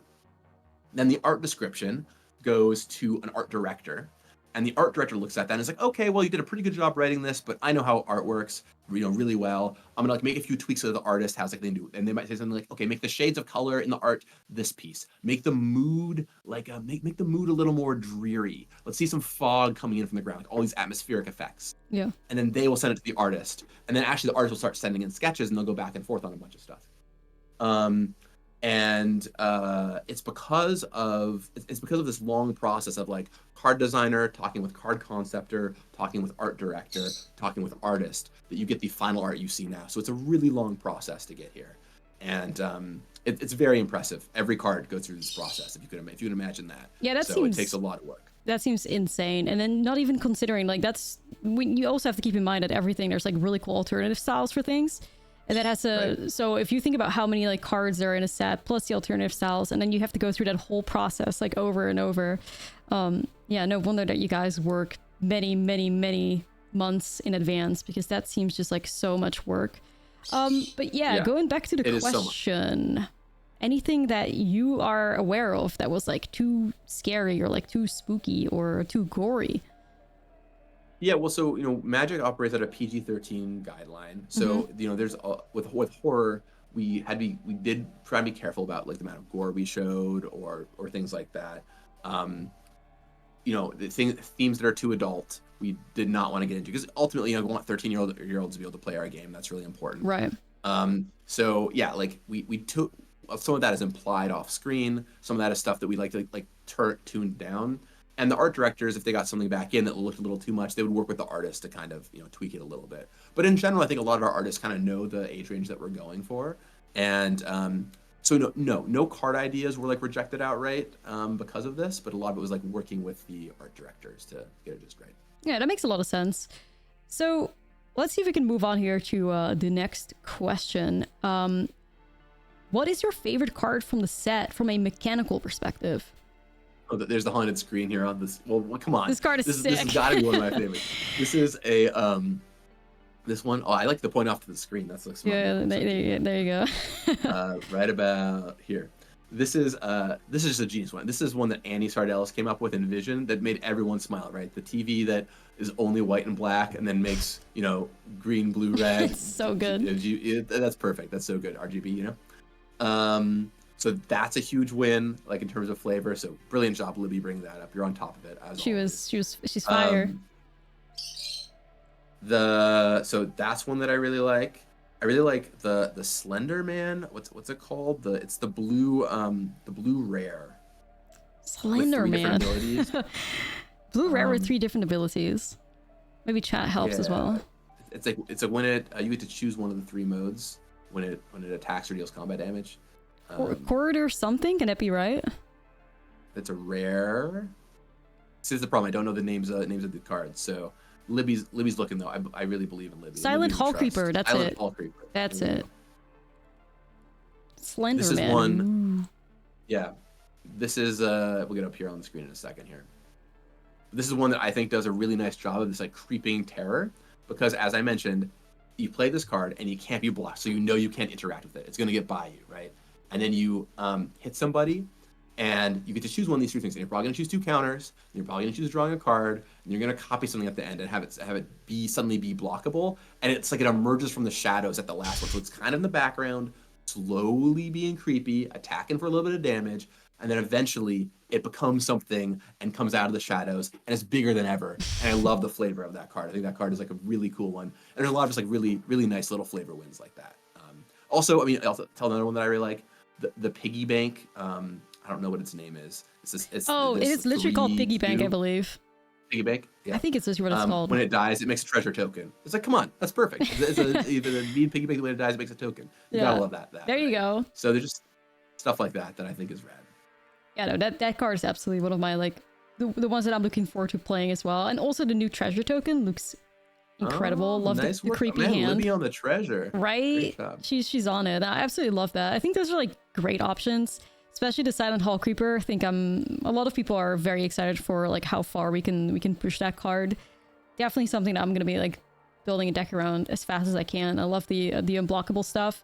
And once again, just really perfectly like showcasing that like the dread. If you don't know what the future holds, you don't know if your opponent is going to activate this one or the other one. And then having to play around all of that while you just sit there as the dread builds up. It's just like fantastic, like flavor wise. Yeah. Another great question here from a bestie.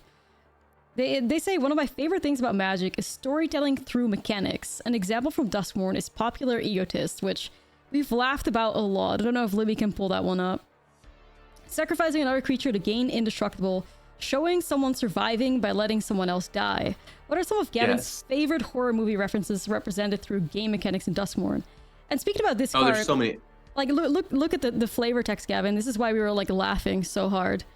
I know you want me to live best. That's perfect for you all. Yeah, I'm sure you'd all want each other to live. Right. It's just sabotage. Be honest, Ash. Who would you toss? Who would you toss down to survive? Would you do this? Man, would I toss somebody to survive? It depends on how awful of a person they've been, or like if they've basically been the reason that the whole group has been in jeopardy.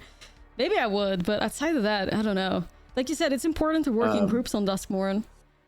Don't know if all right, well, we won't name any names. No names. No. I really like the goth. What's it called? The card that can't be blocked by glimmers. It's the goth card. It's got some name that's. I think I definitely know. It's the cynical loner. There we go. Cynical loner. This is one that I think makes. So I love these kind of like general horror trope things. This is like the reclusive loner who's like, yeah, everything's horrible, and yeah, but you know they're like a survivor, right? They're making it through together. They lost their hope long ago. That I think this flavor is really fun, and everyone had like the playtest name of this card was Goth Teen, and everyone loved that flavor here. So Cynical Loner is an even better name than Goth Teen. That's so fire. I mean, this card is also like so excitingly good in my opinion, and it just enables so many cool like tutor effects or ways to like shove something in the graveyard and take advantage of it and like reanimate it. I think Cynical Loner is absolutely going to be a card where we're going to see like a lot of play of, and it's great that it's got such a fantastic like little story behind there too as the Goth Teen. That's definitely what I'm going to be referring to it now going forward. It's no longer Cynical Loner. Yeah, just like you set up your Valgaboth, right? You get it tapped, put it in a vehicle, maybe doesn't even have to attack, put Valgaboth in your graveyard. There you go. You're good to go. Vehicles, great for surviving, as it turns out. Really good. True. But I'm just like already like hyped. There was some, what is the new card? Marina Fendel, is that her name? That is a great card to shove in your graveyard and steal the activated abilities from. That's one of the things I'm looking forward to do. And who's going to do that? Cynical Loner. Yeah. There you go. Set up your Marvin. There you go. There you go. Marina Vendrell, look or unlock a door of target room you control, activate only as a sorcery. Like that seems super efficient. As if you can find cards to, or like Marvin, our friend Marvin can steal that activated ability. So a lot of really like cool stuff to be done there with the Cynical Loner or the Goth Teen. It seems like... I can't wait to see people brewing with Duskmourn cards. Like the set is really strong, so I can't wait to see what y'all cook up. No, it's true. I mean, we definitely love cooking here on the channel. Like I already told you that Duskmourn is going to be one of my absolute like favorite sets ever. I also think that power level wise, Duskmourn is up there with one of the strongest sets we've seen in Standard in years. I did read online somewhere that Duskmourn was one of the first sets that you guys designed with 3-year Standard in mind. Is there a little bit more to like say about 3-year Standard? Like, is what changed your like design perspective going forward? Is it really just like putting some more power in it? Well, yeah. So I mean, play design. We made the call to go to 3-year Standard, and play design. Just looked at some new heuristics for what that means and what kind of cards they wanted to make. And I don't remember if Duskmourn is the first one in this model or not. It might have been Bloomborough, but there was definitely they're like, hey, we want to make sure that these cards will be able to compete in a 3-year life cycle. I mean, this set is quite strong, and I think that you will see plenty of it competing in that 3-year life cycle for the course of those 3 years. Plus, there's some nice generic themes like graveyards and enchantments and things like that will go well with a lot of other sets. Oh, definitely. I'm very much excited to like see what Duskmourn has to bring. And like I said, I really do think it's one of those stronger sets we're going to see in Standard for a while, and see if, the 3-year Standard, if that's going to end up working out nicely for Duskmourn. I think it definitely will. So another great question here. This is a little bit more like on theme. I think actually today there was another new Secret Lair spoiled, which was Ghostbusters, I believe. I haven't seen it yet. I saw like an announcement post on Twitter. But a bestie wants to know, and I don't know if there's anything you can tell to us like about this, but can players expect to see more nods to horror movie icons outside of Duskmourn? So in like Secret Lairs, Universes Beyond, special guests, a little bit of a tease. You don't have to reveal anything. You can. Yeah, one of the things I love is when we are able to showcase things on a different world. And so like when we do a master set, for example, or a Commander Legends, or even a Commander deck reprint with new artwork, I love when we get to like showcase something that's on a different world or on that world. Mhm. So like, for example, I'll give you 2 examples in very different directions. In the Commander decks for Duskmourn, we were able to take cards from other worlds and put them into the Duskmourn, right? So if you look up the new Night's Whisper, for example, Libby, Night's Whisper normally is like someone whispering in your ear, like another person. But here in Duskmourn, the Night's Whisper that you'll find is, if it gets up on the screen here, We believe in trying to Libby. buy time to time it. There we go. Yeah, is like a ghost whispering in your ear, right? There's a lot more Duskmourn. So I love when we get to do these like classic refaces in the world. So there's some like hiding out in the Commander decks of cards people know. So don't sleep on those.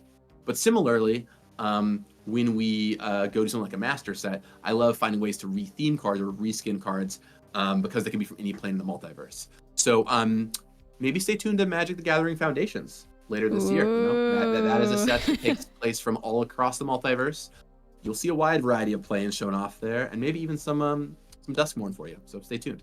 Ooh, that was a little bit of a tease. Yeah, Foundations is definitely one of the things that I'm very much anticipating. Very excited to see how it goes. We have a few cards that are revealed already. I wish there was more, but definitely looking forward to what Foundations has to bring, assuming you can't tease anything. Well, I guess you kind of did. But... Well, I mean, look, I'm not going to say anything there's from Duskmourn or not. But what I will say is it can be from any plane, right? It's like there is no rule about what plane stuff can come from. So you'll see a ton of planes represented, and you know, maybe there'll be some spooky planes among them. Who's to say? That's awesome. Really, really looking forward to that. Foundations is yeah, as somebody like that, you know, my main format is Standard. I think Standard is truly one of the absolute best formats in Magic right now. Very much looking forward to something like Foundations that's going to be like supporting, you know, new players getting into Standard and like putting some like crucial cards from older sets back into Standard. One of a great example we already know that's revealed is Llanowar Elves. Very much hyped for that. Think it's just one of those cards that's just feel like has to be in Standard, you know what I mean? And that's exactly what Foundations is going to do for us. Someone in the chat, can you ask if a return to Eldritch Moon will ever happen? No idea. Well, you know, Eldritch Moon is set on Innistrad. Yeah. And so we'll almost certainly see Innistrad again. The Eldrazi are very, very popular villains, so maybe we'll see them again at some point. We just saw them in Modern Horizons 3. As to if you'll see them in the same place, who knows? Time will tell. True. All right, so this question was probably asked the most by, like, among, you know, the questions that got asked. Like, it's one that came up multiple times. And that's about the shift from the cute Cully Bloomburrow to horror-themed Duskmourn. Was it a deliberate decision? Do you stand behind it? Would you rather have it, like, shifted in, like, a different way? Where, like, Bloomburrow would come after Duskmourn? Well, it certainly wasn't a surprise. I'll say that. You know, Yeah. everyone knew kind of what they were signing up for with this one. It was a test, right? Like, how is this going to do? We knew we wanted Duskmourn aligning with October and Halloween. That was perfect. It kind of like it was the right time for Bloomburrow, and like as we were looking at like when to release it. So we decided to go for it. And you know, I think it's both like it is a litof jarring, but it's also maybe cool in some ways, right? Like, hey, this set wasn't for you. Well, there's this other set that's very different for you. So we'll just kind of have to see how that goes. It's too early to really tell like how well it did, but it's an interesting experiment to run. I mean, I think in the history of Magic the Gathering, there is no 2 sets that have a greater tonal difference than these 2 right next to each other, period. So we'll learn a lot from it, right? And maybe if it goes well, we should be doing a lot more of these very different things next to each other. Or maybe we should have like a more gradual path off of it, right? I will say one thing that definitely is notable is like, you know, we don't know how big a set's going to be when we make it. We don't know like, or how popular it's going to be. We try to make every set awesome, but you're never really sure how it's going to hit. Bloomburrow was a smash hit. It was a huge, massive success. And as a result, a lot of people got into Magic through Bloomburrow, and a lot of, especially younger kids, got into Magic through Bloomburrow. Duskmourn, maybe not the set for them, but Magic the Gathering Foundations is perfect for them, right? So maybe the 12-year-old or 13-year-olds are like, well, okay, we're not gonna focus on this one as much, but Foundations is right around the corner, which is great for them anyway. So I still think it's gonna work out well, and we'll see what happens, but I'm excited about it. Yeah, I think it's an interesting thing to try, right? Like, let's try something very different and see what we learn from it. Yeah, that's true. Like Bloomburrow for sure. Like, I know for a fact that, you know, even like my sister who hasn't been in Magic in ever, like 4 or 5 years, she saw like Bloomburrow and she was like, okay, hold up. I need to get back in this now because it's so cute, and like everybody loves the flavor of the cute animals. And then those people that got introduced to Magic with all these cutesy little things are just getting shoved into the world of horror that is Duskmourn. But yeah, like we'll see how the impact is going to go. Seems like the takeaway is to have more sets, is what Mason says. I don't know, but yeah, it's definitely going to be an exciting experiment to see it happen. Do you have any like predictions? I mean, you said that you were just curious to see what happens, but it's still too early. And, you know, it's not my call what order the sets come out in, but it's still too early to tell, I would say. But, you know, so far, Bloomburrow did amazing for us, as I said, and the early look at Duskmourn feels pretty positive, so we'll see what happens. But, you know, it'll be the kind of thing that we won't know for months and months until we look at how the whole thing played out. But like I said, regardless of if Duskmourn is like your cup of tea or not, I love it. I know it's not going to be for everybody. Foundations is right around the corner, which will have a lot of that like general Magic stuff for everybody. Yeah, to me it feels like Duskmourn. But I think Duskmourn is awesome, and I'm super excited for people to get a chance to check it out. Yeah, for me it feels really like that Duskmourn is like either you really, really love it, or it might just like not for you, and not something that's really like, you know, in between, like something like Bloomburrow is. Like it could appeal to like everybody, right? Like that's the beauty of like Bloomburrow. But like Duskmourn, it's like for the fans, this is really going to be like great. And I think that's exciting to have in like Magic as well. You know, I always respected when it's not just something that, you know, let's play it safe and let's appeal to everybody. When a little bit more of a risk gets taken with like a theming and something along those lines, that's when I get really excited. Like I like to see a little bit of a risk. So it's cool to see that, you know, Wizards of the Coast kind of agrees. It's like, let's throw this experiment out there and see if it works out. So I'm rooting for Duskmourn. A lot of sets that have been very popular are experimental risks. You know, you look at Kamigawa Neon Dynasty, I think one of the greatest sets we've ever made in Magic history.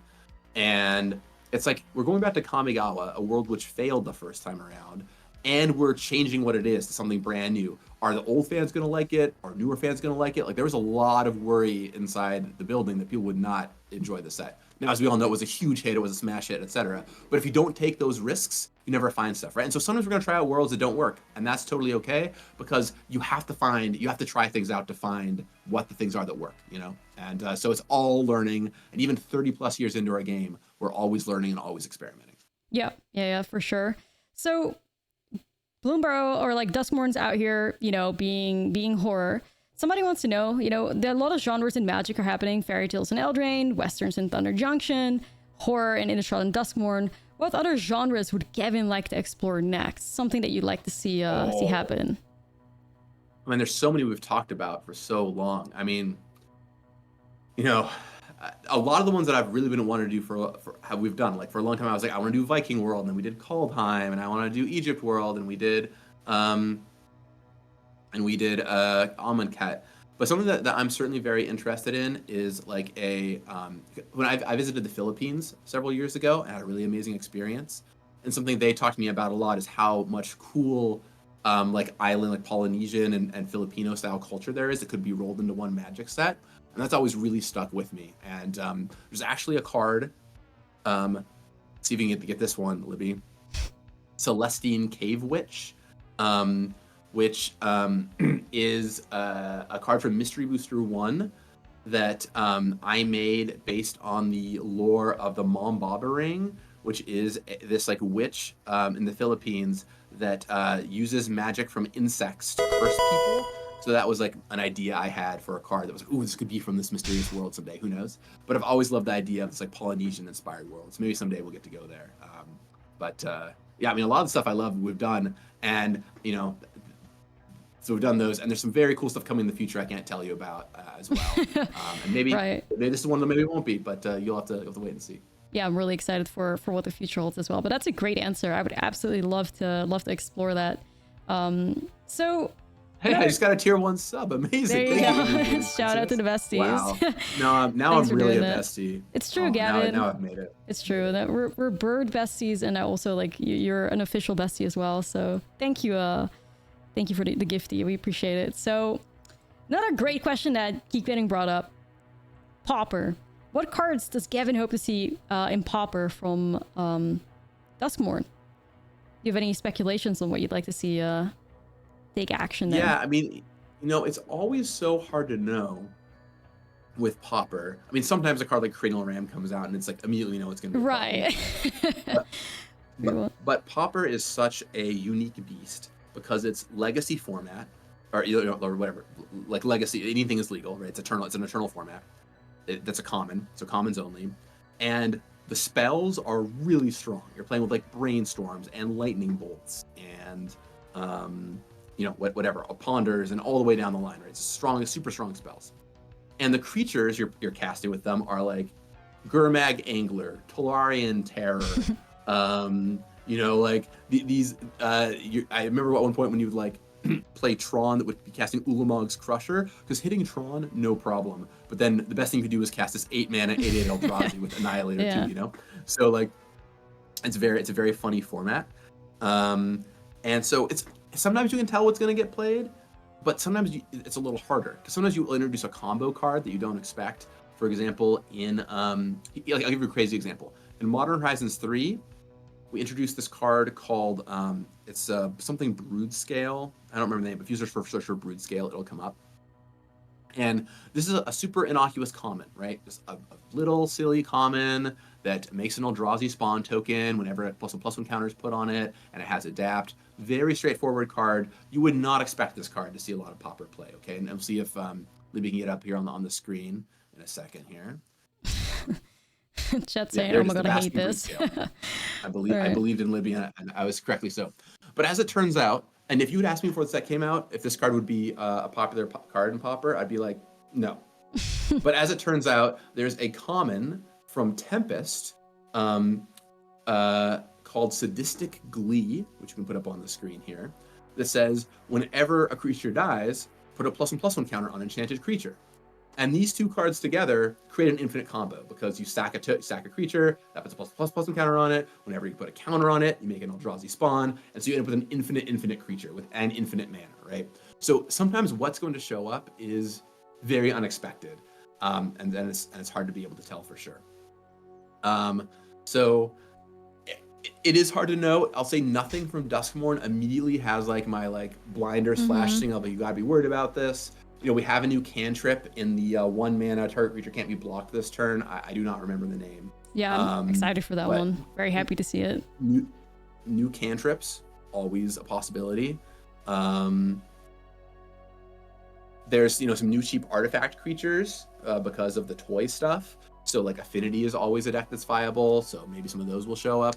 But I don't think there's. Oh, and one other one that has definitely caught people's eyes is Grab the Prize, which is like the Tormenting Voice, where you deal 2 damage to them if you discard. Is it a non-land card? I think you deal 2 damage to them. So that card I think like might show up as like some card filtering. One of the best decks right now is this like Madness deck with Sneaky Snacker, and this will go right in there potentially. So there's some stuff like that, but nothing that I think is gonna like blow the doors off, at least yet. But once we'll start building with it and trying stuff out, we'll really learn. So I guess TBD. We'll see. Yeah, well, I will say one thing that people are talking about a bunch are the new lands, the 13, the unlucky lands, whatever you want to call them, the 13 or less life lands. Those might end up seeing some play too because they come into play untapped at a decent chunk of the time. So something to consider. Yeah, I would. Speaking of those lands, like I'd love for Libby to pull up. Do you want to start talking about the rare ones or the common ones? Yeah. I think they're called the Verges, right? Yeah, see if Libby can pull up one of the rare lands of the set. That is the one that you're talking about. Are we actually calling them unlucky lands? Is that going to be the official like name for it? I don't know, but I think it's good. I think it works. Calling them. I think that's charming. I think it works. Okay, here's the Verges. So this kind of started from we wanted a new land cycle. So we basically have like a map of like standard and where we want new dual lands to show up, and we knew we wanted to do a dual land cycle here. And we talked through. We knew we wanted a new dual land cycle. What we talked about was actually the Nimbus Mazes. If you guys know those, Nimbus Maze is a card from Future Sight. It's pretty weak, and we're like we could probably do better than Nimbus Maze, and so we started doing some exploring and ended up here at this cycle. So Nimbus Maze, if you can bring it up, yeah, which I know Libby's on it. She's on it. Yeah, it's right here. So it taps for colorless, taps for white if you have an island, and a blue if you have a plane. So it taps for the opposite one. These are basically, we tried these out. We talked about these. These are just pretty weak lands. And so we're like, okay, can we do a little bit better? And we kept tuning it to be a little better and a little better and a little better until eventually we got to the verges you see now. I think like we tried tap add colorless, tap add blue or white if you control an island or a plains was one version we tried. I think, but yeah, we eventually just got to these versions, which are really strong, right? They're basically just swamps with upside. Like this one here is a swamp with upside minus non-basic land hate. So yeah, pretty darn cool lands, and they're quite strong.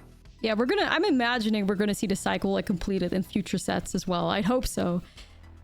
Well, people like it when we complete cycles. I know I get messages all the time about like the missing cycling lands and the mirage fetch lands and stuff. So yeah, it is certainly pretty likely you'll see these completed.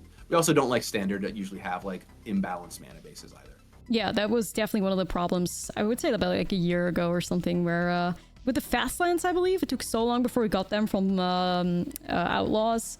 Eventually, it got completed there, and like peace returned to the standard meta. So it's happy to. I'm happy to hear that the verges will be coming in the future. We can look forward to that.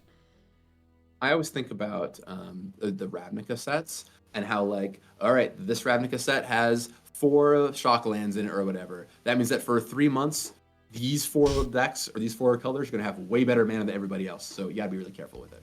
Yeah, that, like I said, Outlaws saved us, because it was a very long time. I don't recall where the other like fast lands were from, not from the top of my head, but it took a while before the other ones like came around. And it really did have a massive impact on the format too. So we'll see how these verges are gonna like impact things. Happy to see them in the colors that they are at the moment, though, at least from my perspective. So I'm happy to have new rares. Phyrexia. Yeah, you got the practice one here, right? That's perfect for you. I'm hyped. I'm so hyped. Like one of my favorite archetypes in Duskmourn, that I am so glad. If Duskmourn gave us anything but like Reckless Sacrifice, I would have probably been a little mad. So I'm very happy to see the Reckless being represented as like sacrificing. So what's your favorite archetype that we're going to be working with that's been designed? In Duskmourn Limited? Yep. Well, I love the blue-red room deck. It's just so unique and so different. I'm always a sucker for whatever, hey, build around new thing is. Mm-hmm. And the room deck just feels really well because you're playing these rooms, you're getting these triggers for your rooms. You have a bunch of rooms on the battlefield. You're like carefully managing when to unlock them. It's really fun, and I hope everyone gets to give it a try. I will say the blue-green is Manifest Dread, I think, is also a really unique one, where you're like manifesting Dread, and then you're like picking them up back to your hand to get more cards in your hand and stuff, and that does some pretty cool stuff as well. Those are probably my 2 favorites. Yeah, that makes a ton of sense. I feel like they're by far the most like unique ones. I'm very excited to get my hands on the rooms. I have no clue like how strong they will end up being. All I know is that there's a lot of like support of, you know, cheating your way to the more like expensive room if you'd like. That's probably one of the stronger things we're gonna see. So is that rooms is your archetype of choice for I just think favorite one? So for me, you know, like to kind of set my perspective as a Magic designer, I've been playing Magic. I can't believe this, by the way. I said this the other day and I'm like, that can't be right, and then it was. I've been playing Magic for 22 years. So I've been doing this for so long. I've been playing Magic for double amount of time that I have not been playing Magic in my life. I've been playing Magic for 22 years, and I started when I was 11. Started when I was 10. So it's like there's only 10 years of my life where I wasn't playing Magic, and I'm 34 now. Respect. So it's kind of crazy.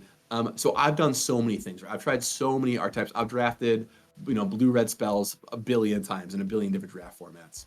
When you get a new archetype, I always love drafting it just because it's different. I'm like, show me the different thing. I want to try it out. I've never done this thing before. And so when you're like, here's a new mechanic, it's rooms, I'm like, sick, try it out. In fact, usually when I do our internal playtest drafts, one of the first things I try and do is draft the weird thing I've never seen before. So I'm like, sick, I've never done this before. Let's give it a try.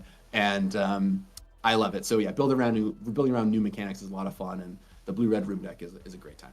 Absolutely my favorite. I'll be drafting rooms in your honor. So someone in the chat's asking, can you ask Gavin what his favorite Magic card is?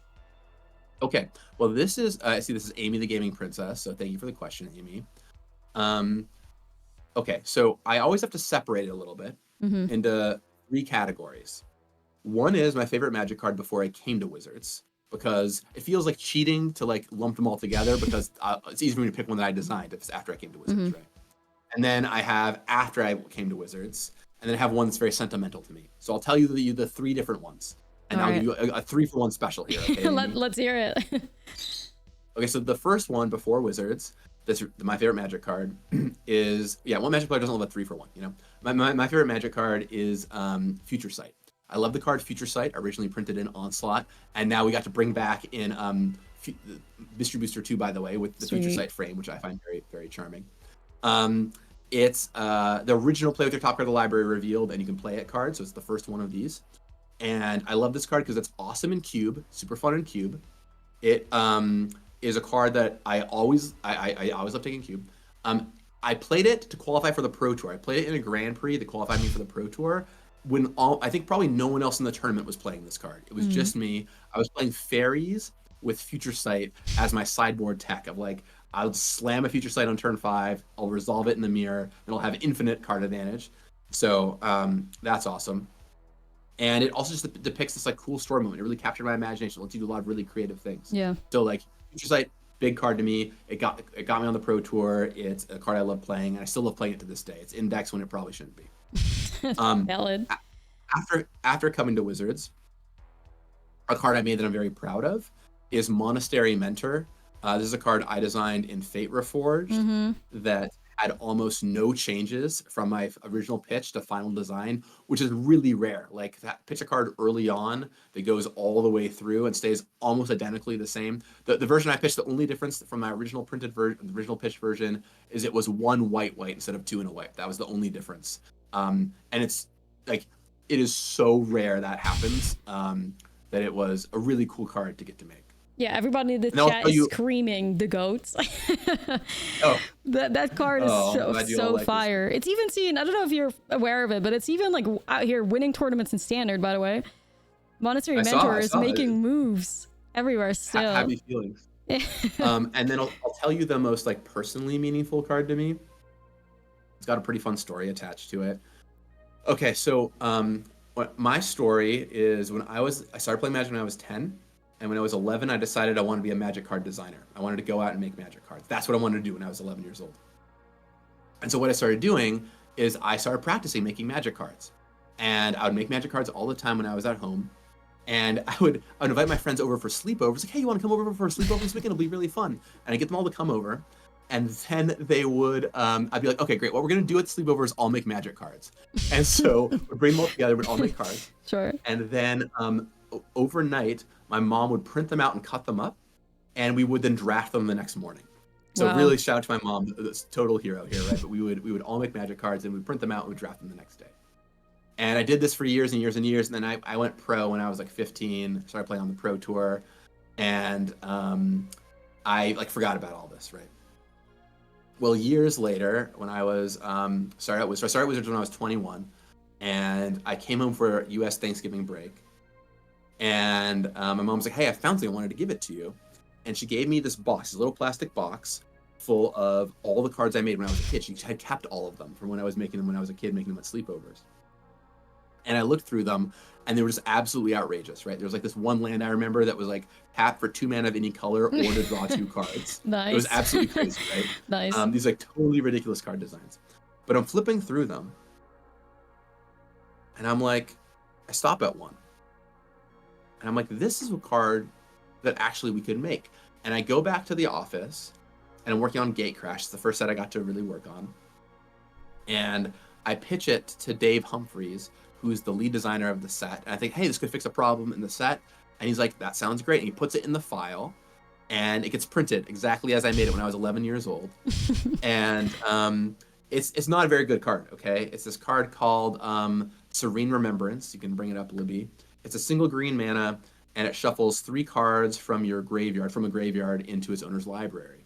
And my idea of why we put it in Gatecrash is because it would help fight the Dimir milling strategies. It's cool to have like an anti-mill card in the set. But it's like my love letter from my 11-year-old self to final Magic designer, and it's a very meaningful card to me, even though it's not very strong.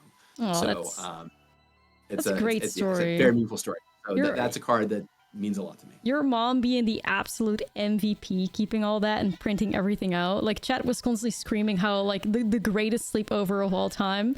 Basically out here with 11-year-old Gavin that's designing these cards and basically just like, yo, come over, sleepover. We're gonna play some Magic. That's so sick. I should reenact that. I should have like get some 4 friends together, all sleep over, and then like we all like build some cards. That'd be fun.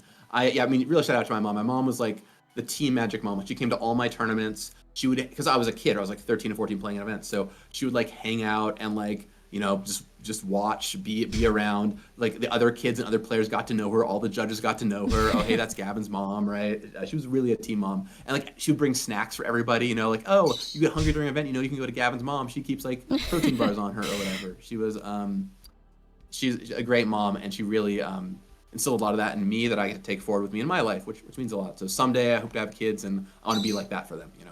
Oh, that's so great. Everybody say Gavin's mom, literally mother. She is mother and out there standing for everybody, helping them out. And you want snacks from Gavin's mom now? Shout out to moms. Nah, it's true. It's true. That is just such a fantastic story. Shout out to moms. Yeah. Especially the ones that end up printing out Magic cards for you when you're 11 years old. That's just so great. I probably would not be here today if it wasn't for her. So. That's very I wholesome. definitely wouldn't, you know, in the more larger sense. But Magic stuff in particular. Right. That's very wholesome. Even my bird's getting excited over it. Shout out to moms.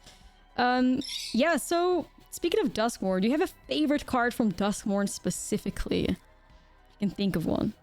Ooh. I mean, I know we talked about it already, but I really love the green Overlord. I think this so I like land tokens. This is like every R&D designer has like their personal thing. They're like, I like this, even if no one else does. I'm a land token guy. I would love to live in a world where instead of like searching your library with rampant growth, you just put a land token into play. So you don't have to do the searching and shuffling and all that stuff. I'm a big land token fan. Big fan.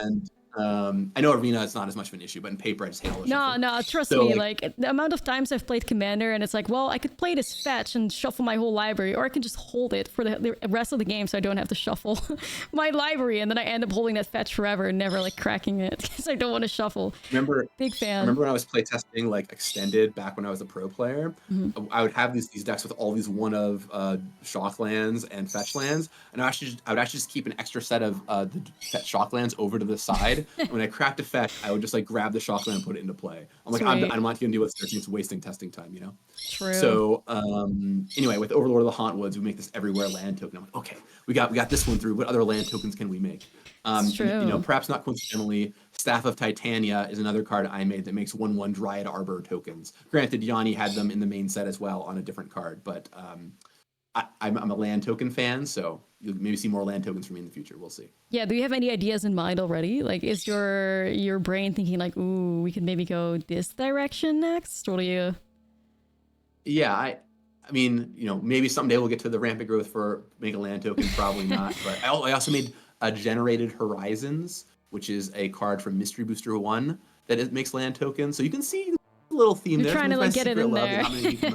Nice. I actually never talked about this before. So this is an Ashlizzle exclusive. How much I love land tokens. There we go, chat. We got it. Yeah, it is something I like, and maybe you'll see in the future. That's really cool. Like, I absolutely, especially the reasoning that you give. Like, yeah, we don't want to be shuffling. Just give us a land token. I absolutely adore the idea behind that. So. And it's not like the problem that a negative for it is like you could bounce it and LD people, but like we don't really let you bounce lands these days anyway, so it just doesn't come up very often. True, that's true. I would love to see it. That would be a really cool idea. I cannot wait to play with the new Overlord that'll give me my everywhere land token. So now it's really part of like the stream, the little chat, to ask chat if they have any like questions for you, because I'm kind of like through my 27 questions that like the chat has had lined up for me. So if there's anybody out here that would like to have a question answered from Gavin, talking about Duskmourn, maybe talking about like some more cool stories that you can share from working on the set. You can also like, you know, if there's a specific card you'd like to talk about, like the Meathook Massacre 2. It's actually a really good one, Libby, because I would love to hear what you have to say about the Meathook Massacre 2. I mean, there's obviously this thing in horror movies where, you know, in movies as in general sometimes where, you know, the second part, the follow-up is kind of bad. I think there's even a card in the set that's literally called Unwanted Remake. That's the Yeah, name yeah, of yeah. it. Which is Yeah. a great card name. So Great here we card have name. the Meathook Massacre 2, which, you know, if you take it at like face value, it definitely isn't as strong as the original Meathook Massacre, who found its way like banned in standard. Is there anything fun you can tell us about the Meathook Massacre 2? Yeah, I've got a fun little story. So early on, I think when Annie was working on the set early in design. So if you're just joining us, I talked about this a long time ago, but Annie Sardellis, visions design lead for Duskmourn, and she had so many great ideas of like things she wanted to try and do and references she wanted to make. But one thing she had early on was like a sequel card would be so funny because horror movies are known for sequels, right? Tons and tons and tons of sequels. And so they had a few ideas and they narrowed it down to Meathook Massacre 2. And she's like, let's get this in the set somewhere. And the card effect changed and went, you know, did all kinds of things. But the shape of being double the mana cost of the original and being Meathook Massacre 2, I think stuck for a lot of it. And so big shout out to Annie for that original idea, because this one is, you know, big and nasty. And yeah, it's not as mana efficient maybe, but it's still pretty crazy powerful when it gets going. And so I think it's pretty funny. Probably gonna be like a greater card in like formats like Commander and stuff, and you can really like out here like cast that Meathook Massacre too. I was definitely, when I saw, I think it was teased on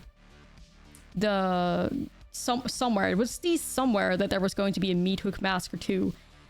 I felt fear like never before, but also hype, because I was a Meathook Massacre fan. I shoved that card in all my decks.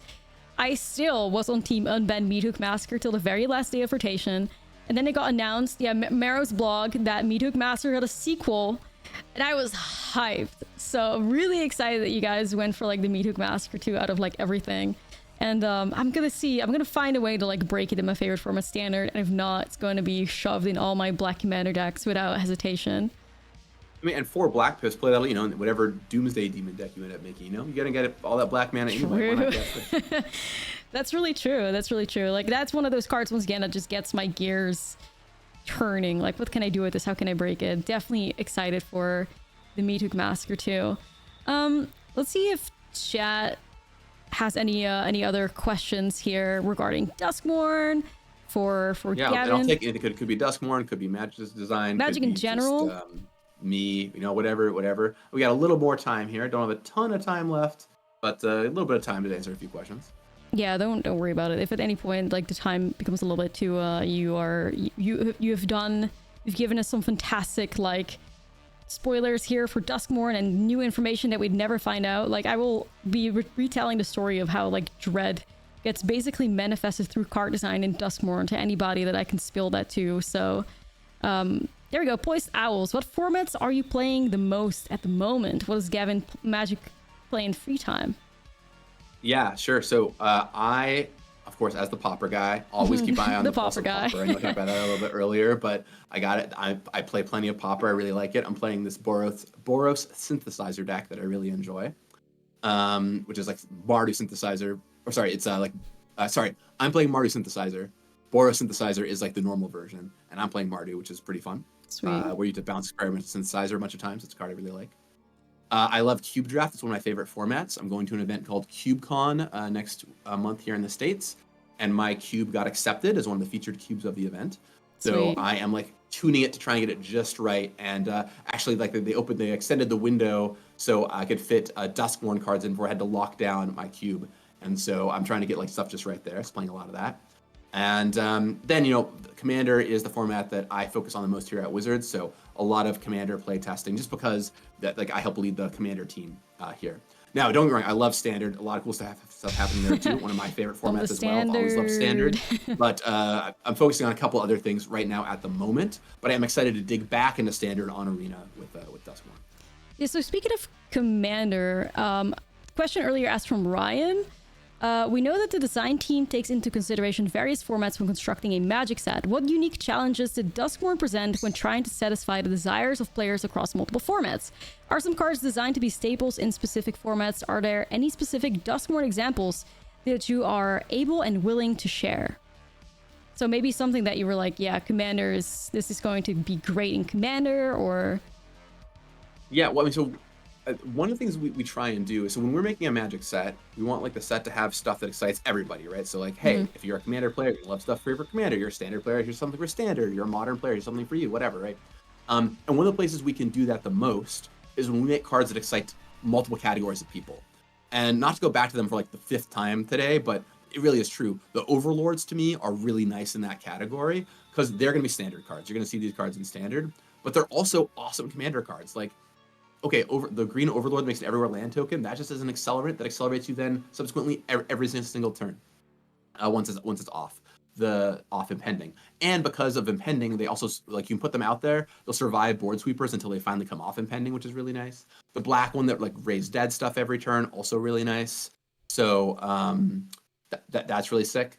There's the what's the green beastie, the survivor beastie? It's like 3G 4/3. If it survives the turn, you get to put a creature from your hand on the battlefield. Oh, oh, that card is insane. Yeah, I know exactly. If Libby can find it, that'd be great. I wanted to say Koma, and I'm like, that's not right. That's the serpent. Kona with an N. Kona. Kona is like, this is a card that, like, if you're playing commander, like, this is a sick commander to build around. Even a sick card to put into your 99, you can like cheat things into play. And in standard, you can like figure out some weird combo deck where you're like playing a vehicle and playing this and dropping something huge on the battlefield. So like, this is another great like design that can hit on multiple different formats. So we've been really trying to do cards or mini cards that will like hit multiple areas. Obviously, we have cards that are targeted in specific areas one way or another, you know. But to go back to Unwanted Remake, a card you mentioned earlier, this is a card that is a really efficient piece of removal, and we've seen that Reality Shift is a big commander card. Well, this is kind of like a white 1-mana Reality Shift, basically. That, and whether or not sees plays in standard, maybe it will, maybe it won't, but in commander, it's like certainly going to see play. You know, that swords and path are huge there. So you know, there's all kinds of stuff like that. You know, every set we have our best guesses though, and we print the cards, and then, you know, there's, you know, a bunch of us making them and millions of Magic players, and we never quite sure what's going to happen, which is part of the fun, right? I might know the cards, but I don't know what's going to happen with them. That's up to you. That's true. Yeah, Kona can go wild in older formats, what someone says. I mean, Kona can go wild in standard already. Like, I can find a way to tap that with a vehicle and put Valgavoth in play or something. Really, really cool building potential with Kona as well, definitely. Kona and Valgavoth, best buddies. The besties. So, someone, Unleashed Enlightenment says, can we expect you to make a Gavin cube for Arena?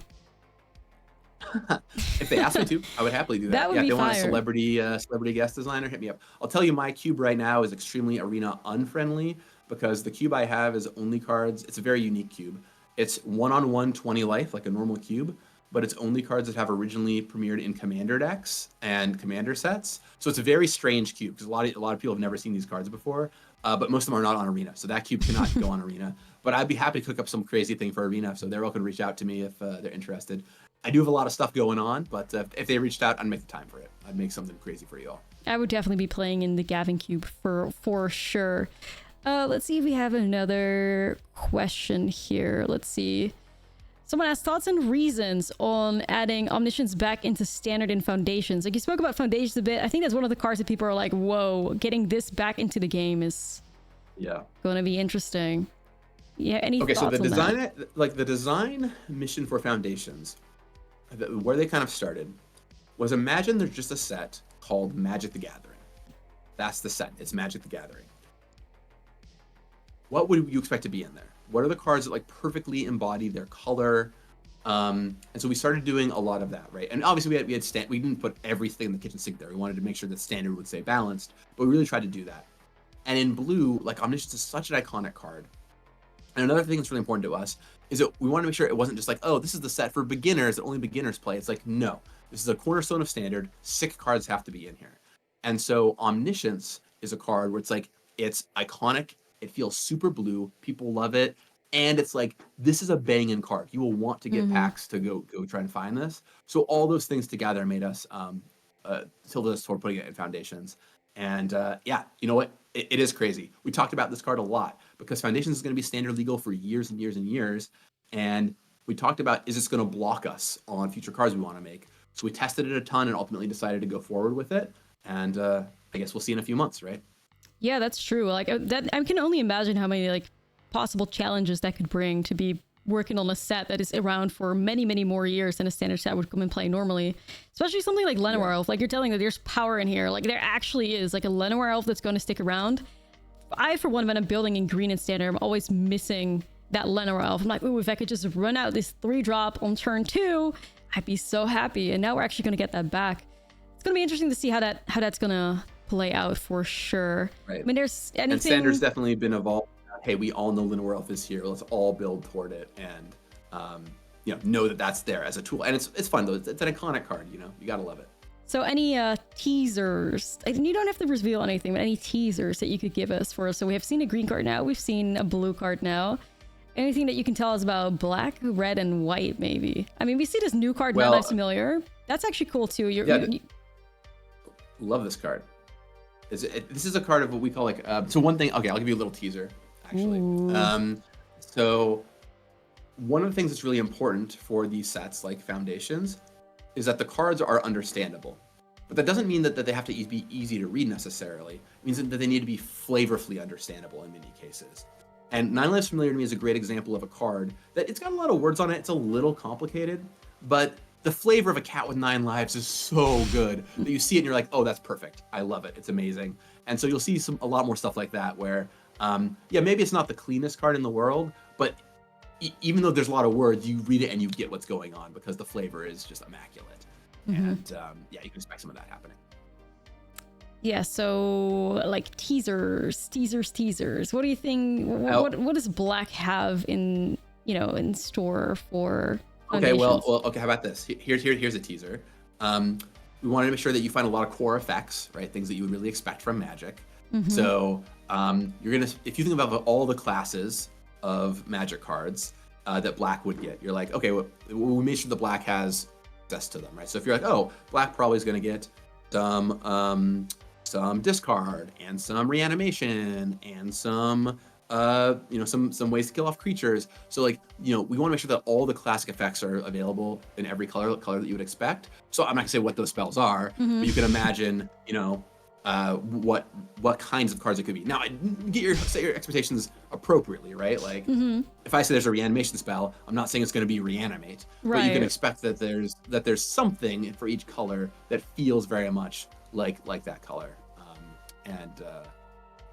So you can kind of make the list in your head of the staple effects and try and map them out and see how close you get. Yeah, that's true. Because at least for me, I'm thinking like, ooh, there's so much potential and so many things to go for. But it's also like the risk that you guys are willing to take with it. You know what I mean? It could really go especially. We put Omniscience in there, so who knows? No, it's true. It makes me think there's no way that it's just weird because you're really just like, what can I expect if it's like, we're talking about good removal, there's no way there's a Fatal Push in there, right? There's no way there's a Thoughtseize in there, right? But your brain is like, okay, but they did put Llanowar back in. They did put Omniscience back in. Llanowar Elf and Omniscience set such a high bar. You're like, there's no way they can pull that off. But then who knows? We'll see what the future holds with Foundations. I'm really excited for it. Only a couple more months. So yeah, a couple more months. You'll see soon enough. Yeah. One thing at a time, though. Duskmourn first. Very excited for Duskmourn. That's definitely a lightning bolt reprint. Man, that would be something else. Let's see if we have another question here above. This is more commander coded. Let's see. White and red have been getting buffed when it comes to card advantage for commander. Are there any other weak spots the team is working on for specific colors when it comes to commander? Yeah, I mean, so when we there was a time where white and red were by far the worst colors in commander. And we noticed that, and over the past several years, we've been making more cards to help out there. And now I think we have both those colors in a pretty good spot, which is really great. There are other just kinds of strategies. So the colors, I think, have a lot of what they need now.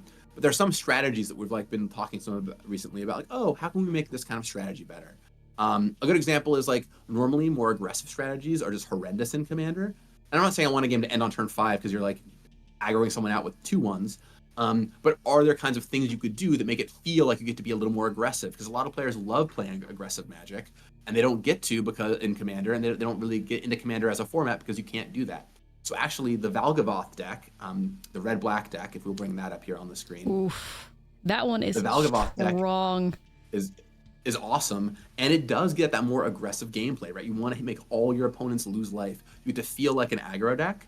And I think that's a really, really clever way of tackling this problem. So that's one thing we were talking about recently. And then a way, there are more ways potentially, but a way of how it manifested. So that's something on our mind.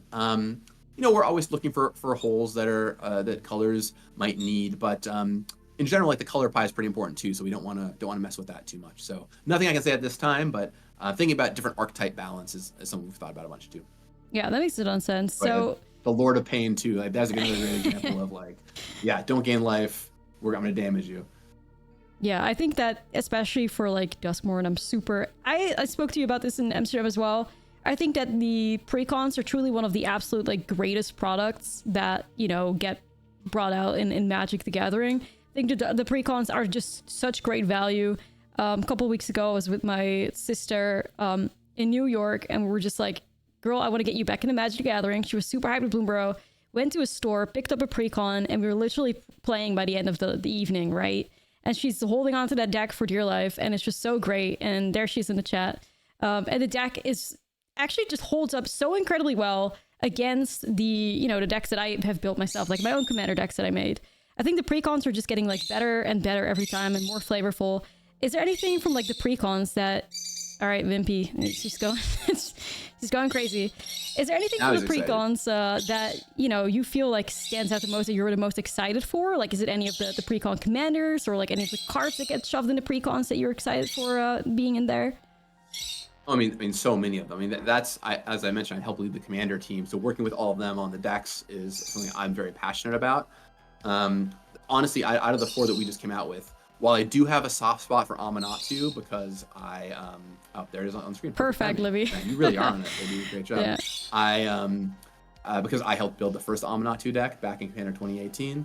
My favorite deck of the bunch is actually the Valgavoth deck because it's different. As I mentioned earlier, I love playing the different novel thing. And the kind of group slug element of it is really fun. The other thing that I don't, getting these on the screen might be tricky, but I also believe in Libby, is we brought back Arch Enemy for this release, which is like a really unique thing that we haven't done in years and years and years. And so getting to do Arch Enemy Commander in these Commander precons, I thought was a really brilliant take on the format, which Annie Sardellis, once again, absolute genius. Watch out for her; she's doing great things. Came up with. And it just makes it feel a little different from normal. So obviously there's cards I'm excited by. Like I love Valgavoth. I love some of the new miracle cards. There's the black miracle creature that reanimates something when you miracle, which I think is quite strong. I love the Enchanted Evening room that makes all your stuff into enchantments. So there's like a lot of really cool new stuff. But in terms of precons, the black red one is the one I'm stoked for the most. I can tell you, I can tell you I've played a bit against Valgavoth like 2 times now, and every time I just lost to it. Every time. It's so incredibly good, but I really just love the idea of like you said, group slug, where it's just like out here just being the baddie on the table, you're being the problem, like everybody else is suffering because you're doing what you're doing, and it just ends up working out so efficiently. So I will absolutely be picking up the Valgavoth precon for sure. Like this. It's so strong. It's a sick one. It's really cool. Is there like any more of those designs that you would like to see more into like commander decks? Like group slug, I'm all here for it. I think it's great. Oh, there you go. Libby grabbed something. Oh, there we go. We got Archer. Good. Libby, you're killing it. This is so good. Goes. This is just the Libby appreciation room. Who gets some appreciation in the chat for Libby? She's just killing it. True. Great job. As always. So you're talking about themes we haven't done yet that we want to do? Is that something that you're looking forward to. Yeah, something that you'd bring into Commander. Yeah. So that's a great question. So one thing that we're trying to do a lot on the Commander side of things is what I really want us to do less of, especially in precons, and basically try not to do precons at all or Commander sets, is cards that are just like generic best-in-class commanders for their color combination. And the reason why I don't want us to do that is because it really crowds out other stuff, right? When the example I always use here is Chulane, Teller of Tales. Chulane is a Bant commander. It's just like a very strong magic card. It ramps and draws you cards whenever you play creatures. And most Bant commander decks can probably just be improved by making Chulane your commander, which is a real bummer because I want you to pick a commander that is like novel and has a fun build around or something like that, you know? And so we don't want to make more Chulanes. That's a card that I am always like pushing against us to make. So what I would much prefer to see is like really unique build arounds that make you build a certain kind of deck that are good in that specific strategy. So I love when you see commanders that tell you walk down some very unusual path. Like, for example, the 5-color commander in this set that has you build the Room Matters enchantment deck. That's a very unique deck. It tells you something to build. It puts you on a quest. Every legendary creature should send you on a quest to try out something new. And so there's things I want to do are make themes in different color combinations that you haven't seen them in before. For example, we've done a lot of Artifact Matters commanders. You've seen a million Artifact Matters commanders. But we've never seen a mono green Artifact Matters commander. Maybe that's a thing we can make eventually someday, right? So let's try themes in different color combinations. We can do a lot of that. And then let's find really new novel things to build around, whether it's strange creature types. People love strange creature type commanders. Whether it is like strange mixes of cards. Hey, this card cares about sagas and creatures with mana cost of 3 or less. That's a weird deck. What is this going to do? And you can build that, right? Or just game mechanics that we haven't focused on much. Like when I came up with the blue-red coin flipping commanders in Battle Bond, Okwon, and Zender Split, I fell in love with that because it was a very unique thing we had never touched on before. So what are the new themes you can build around? There's a ton of design space still in Magic and tons of ideas we haven't done. And doing those or moving them in different color combinations, or even just doing ones we know players love, as opposed to making like best-in-class generic commanders, I think is really important. So that's the thing I'm pushing a lot for. Yeah, I think there's a great example of what you're saying in the set, actually, which is also my favorite commander card to come out of Duskmourn, the Jolly Balloon Man. I mean, I think this card is fantastic in so many ways. But especially for Commander. I mean, I think it's also one of the most like hyped Commander cards, I believe. This card is just incredible. I mean, flavor-wise, but even like what it does. I feel like it's also like a great example. Like, I feel like this is not really something you'd normally see in Boros Schoolers. You're out here like creating a copy of another charged creature control, except it's a red balloon, in addition to its other types, and has flying and haste. Sacrifice at the beginning of your next end step. Activate only as a sorcery. Like, is there anything that you can elaborate on the Jolly Balloon Man? I think it perfectly fits the description that you were just talking about. No, you nailed it, Ashlizzle. You crushed it on that one. That's a great example, perfect example, because this is a red-white commander, that does something that isn't attacking. It's a cloning red-white commander.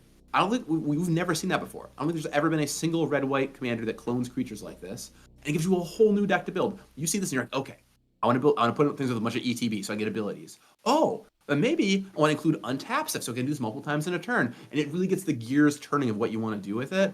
This is exactly the kind of card we want to make. It's not best in class. It's not going to be good in every single red-white deck. If you build your deck for it, it is awesome. And this is among my favorite commanders that came out in Duskmourn. It's rad. I remember building, or like I was on Commander Show. You guys can check it out. It's the worst possible Commander Show with Go Blue. And I was playing a Jolly Balloon Man deck. I literally ended up doing like 40 damage a turn to the whole table just by like getting these like ETB effects of like, you know, turning a creature with like when it enters the battlefield. I think it was the new exclusive lizard creature from Bloomburrow.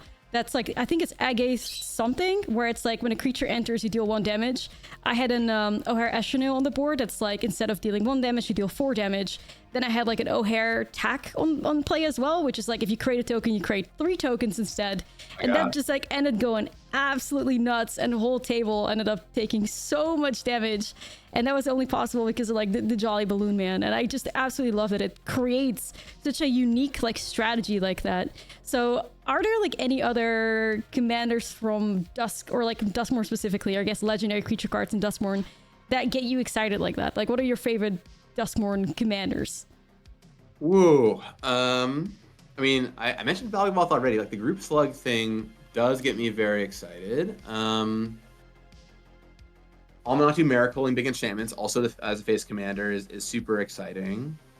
I'll tell you one that I get excited by because it's a challenge, and that is Norin, Swift Survivalist. That's the red uncommon, I think, from the set. So this is, first of all, it's a throwback to Norin the Wary, which I love.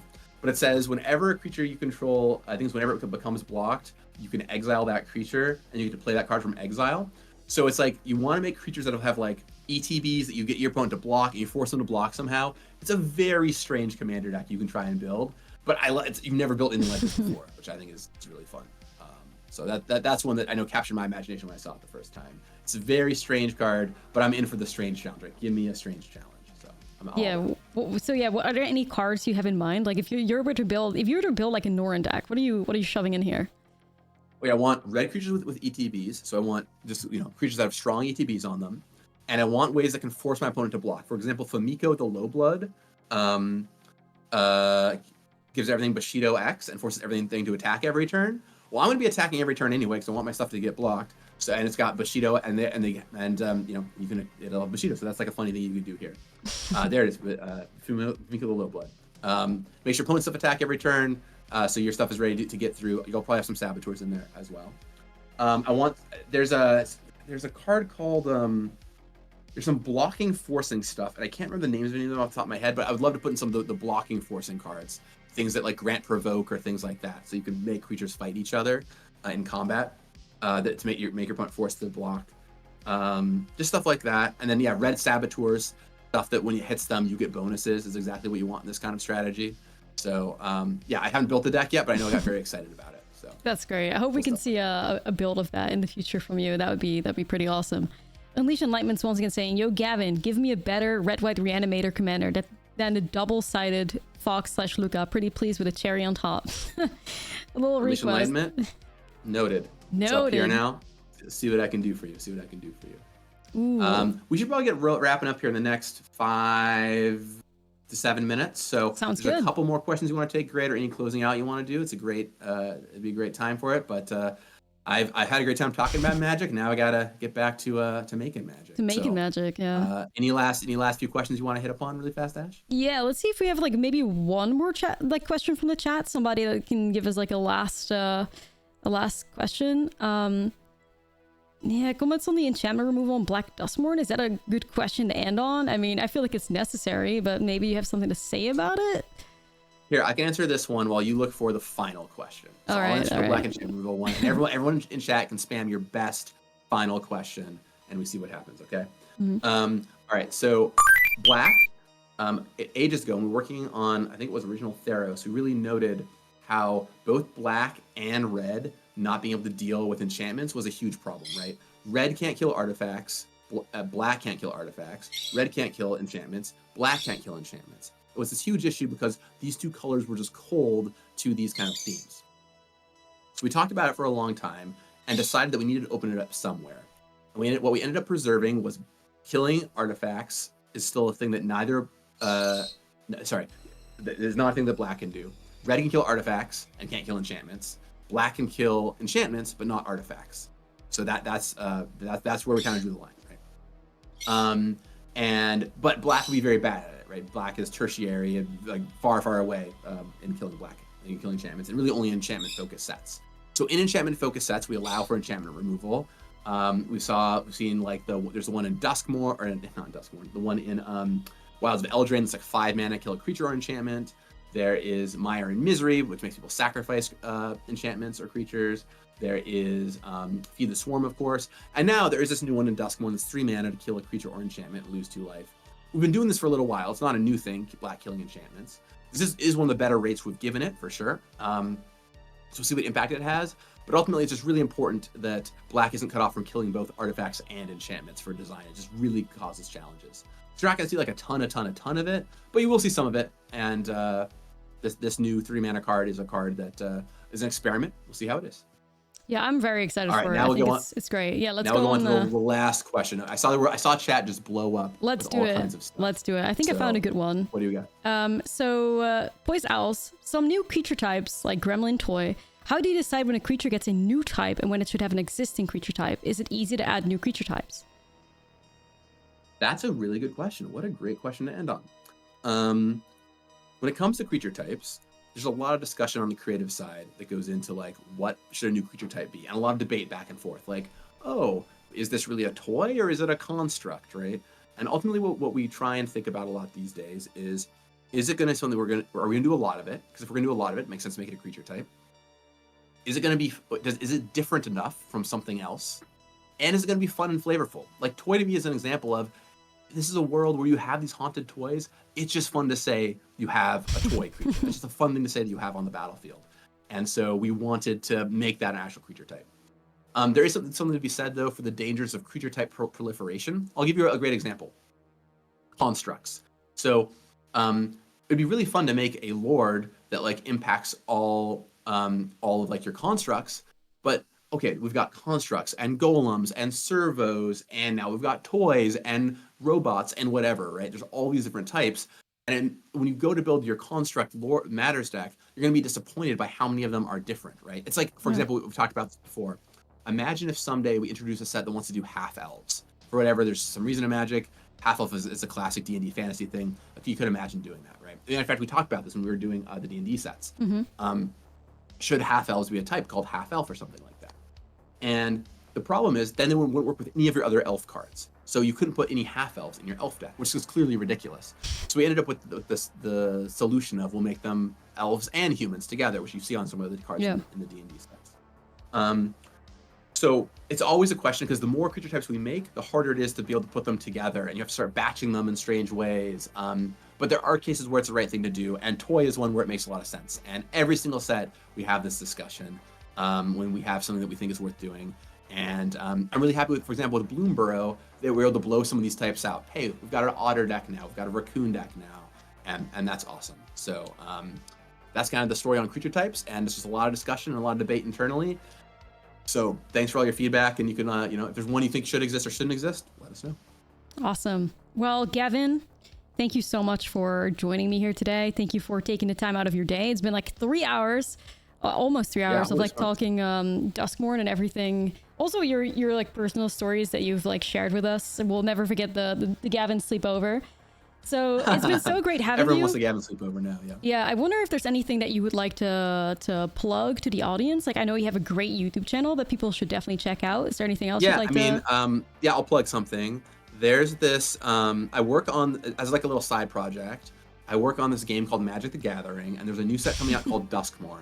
So if you could all go check that out, that would be really, no, I'm just kidding. But please go play Duskmourn. But my YouTube channel, Good Morning Magic. Yeah, go subscribe, check it out. It'd mean a lot, actually. Every subscription really matters. And 3 times a week, usually, I post either shorts or videos talking about Magic design. And I love talking to you all about it. So please go check it out, go subscribe, and you'll see me talking about plenty of Magic on there. So good shout out there, Ash. You knew exactly what I should be talking. You got it. Libby even is trying to pull up your YouTube channel, but it's not coming up right on the on the thingy. But everyone, please subscribe. It's in card viewer mode, but you can all, if you Google it, you'll we have the link in the chat right there from the moderator. So everybody, please do subscribe to Good Morning Magic. But yeah, Gavin, thank you so much for being here. I gotta get some besties watching the show. Right, there you go. Leave under one of the latest like videos. Leave Bestie is here. We're subscribed. So thank you, Gavin. Like, this was so great. We've learned so much from the set. And I'll call out, actually, as a great tie-in, I'll have a video up later this week that is a Duskmourn pre-release primer. So if you're gonna go play in the Duskmourn pre-release, you want to see what I would build in Duskmourn, or you want to see how I build a sealed deck. One of my favorite videos I do is I just open a sealed pool, I turn the camera on from start to finish, and just open up a pre-release pack and build the deck right in front of you. You can see my exact thought process. So stay tuned for that later this week, and that'll help you out at the pre-release, hopefully. That's awesome. I mean, especially always like super excited playing the pre-releases. I will be checking out your video and hopefully destroying my LGS with Gavin's help. So it's critical. We gotta win. We gotta win. But yeah, super excited for Duskmourn. Even more so now than I already was. Thank you for all the information that you shared with us. Like I said, thank you for taking your time. Huge shout out to Gavin Verhey, everybody. Thanks for being here. We're now gonna free you so you can go on with your day. Is there anything else that you'd like to say, or like to the besties that are watching right now, or is this your goodbye? No, just thanks for being great. Thanks for loving Magic. I love making Magic, as you've probably seen over the past 3 hours. Like, I love this game. I love talking about this game. It's awesome. But man, it would be nothing without all of you. So the game is great, but the gathering is the best. So thanks for being a part of it. Thanks for being part of the community. And I hope to see you around at MagicCon or online or whatever. I'll be you can there. Always tweet at me or follow me on Instagram, DM me there, whatever, if you have any questions. Happy to chat and talk with you all soon. And thanks so much, Ash. I just want to get a big round of applause, virtual applause for Libby and Ash, who've done a great job today. It was really fun talking with you. And Ash, you are a pillar of the Magic community. Aw, thank you. So thank you so much for all you do. Thank you. We both just love the game, and like I think everybody that tunes into these streams and like checks us out just loves Magic the Gathering. Like, that's the one thing we have in common with each other. So very much looking forward to seeing you again in Vegas, even though you are very busy there, I'm sure. But yeah, thank you, Gavin, for everything. Very much looking forward to Duskmourn. thank you everybody for watching as well. We're gonna go back into our standard gameplay right now after this, a quick break. Yeah, thank you once again, Gavin. Thanks everybody for watching. Don't forget to check out Gavin's YouTube channel, Good Morning Magic, and then we'll see you in a little bit. Thanks, guys. Later.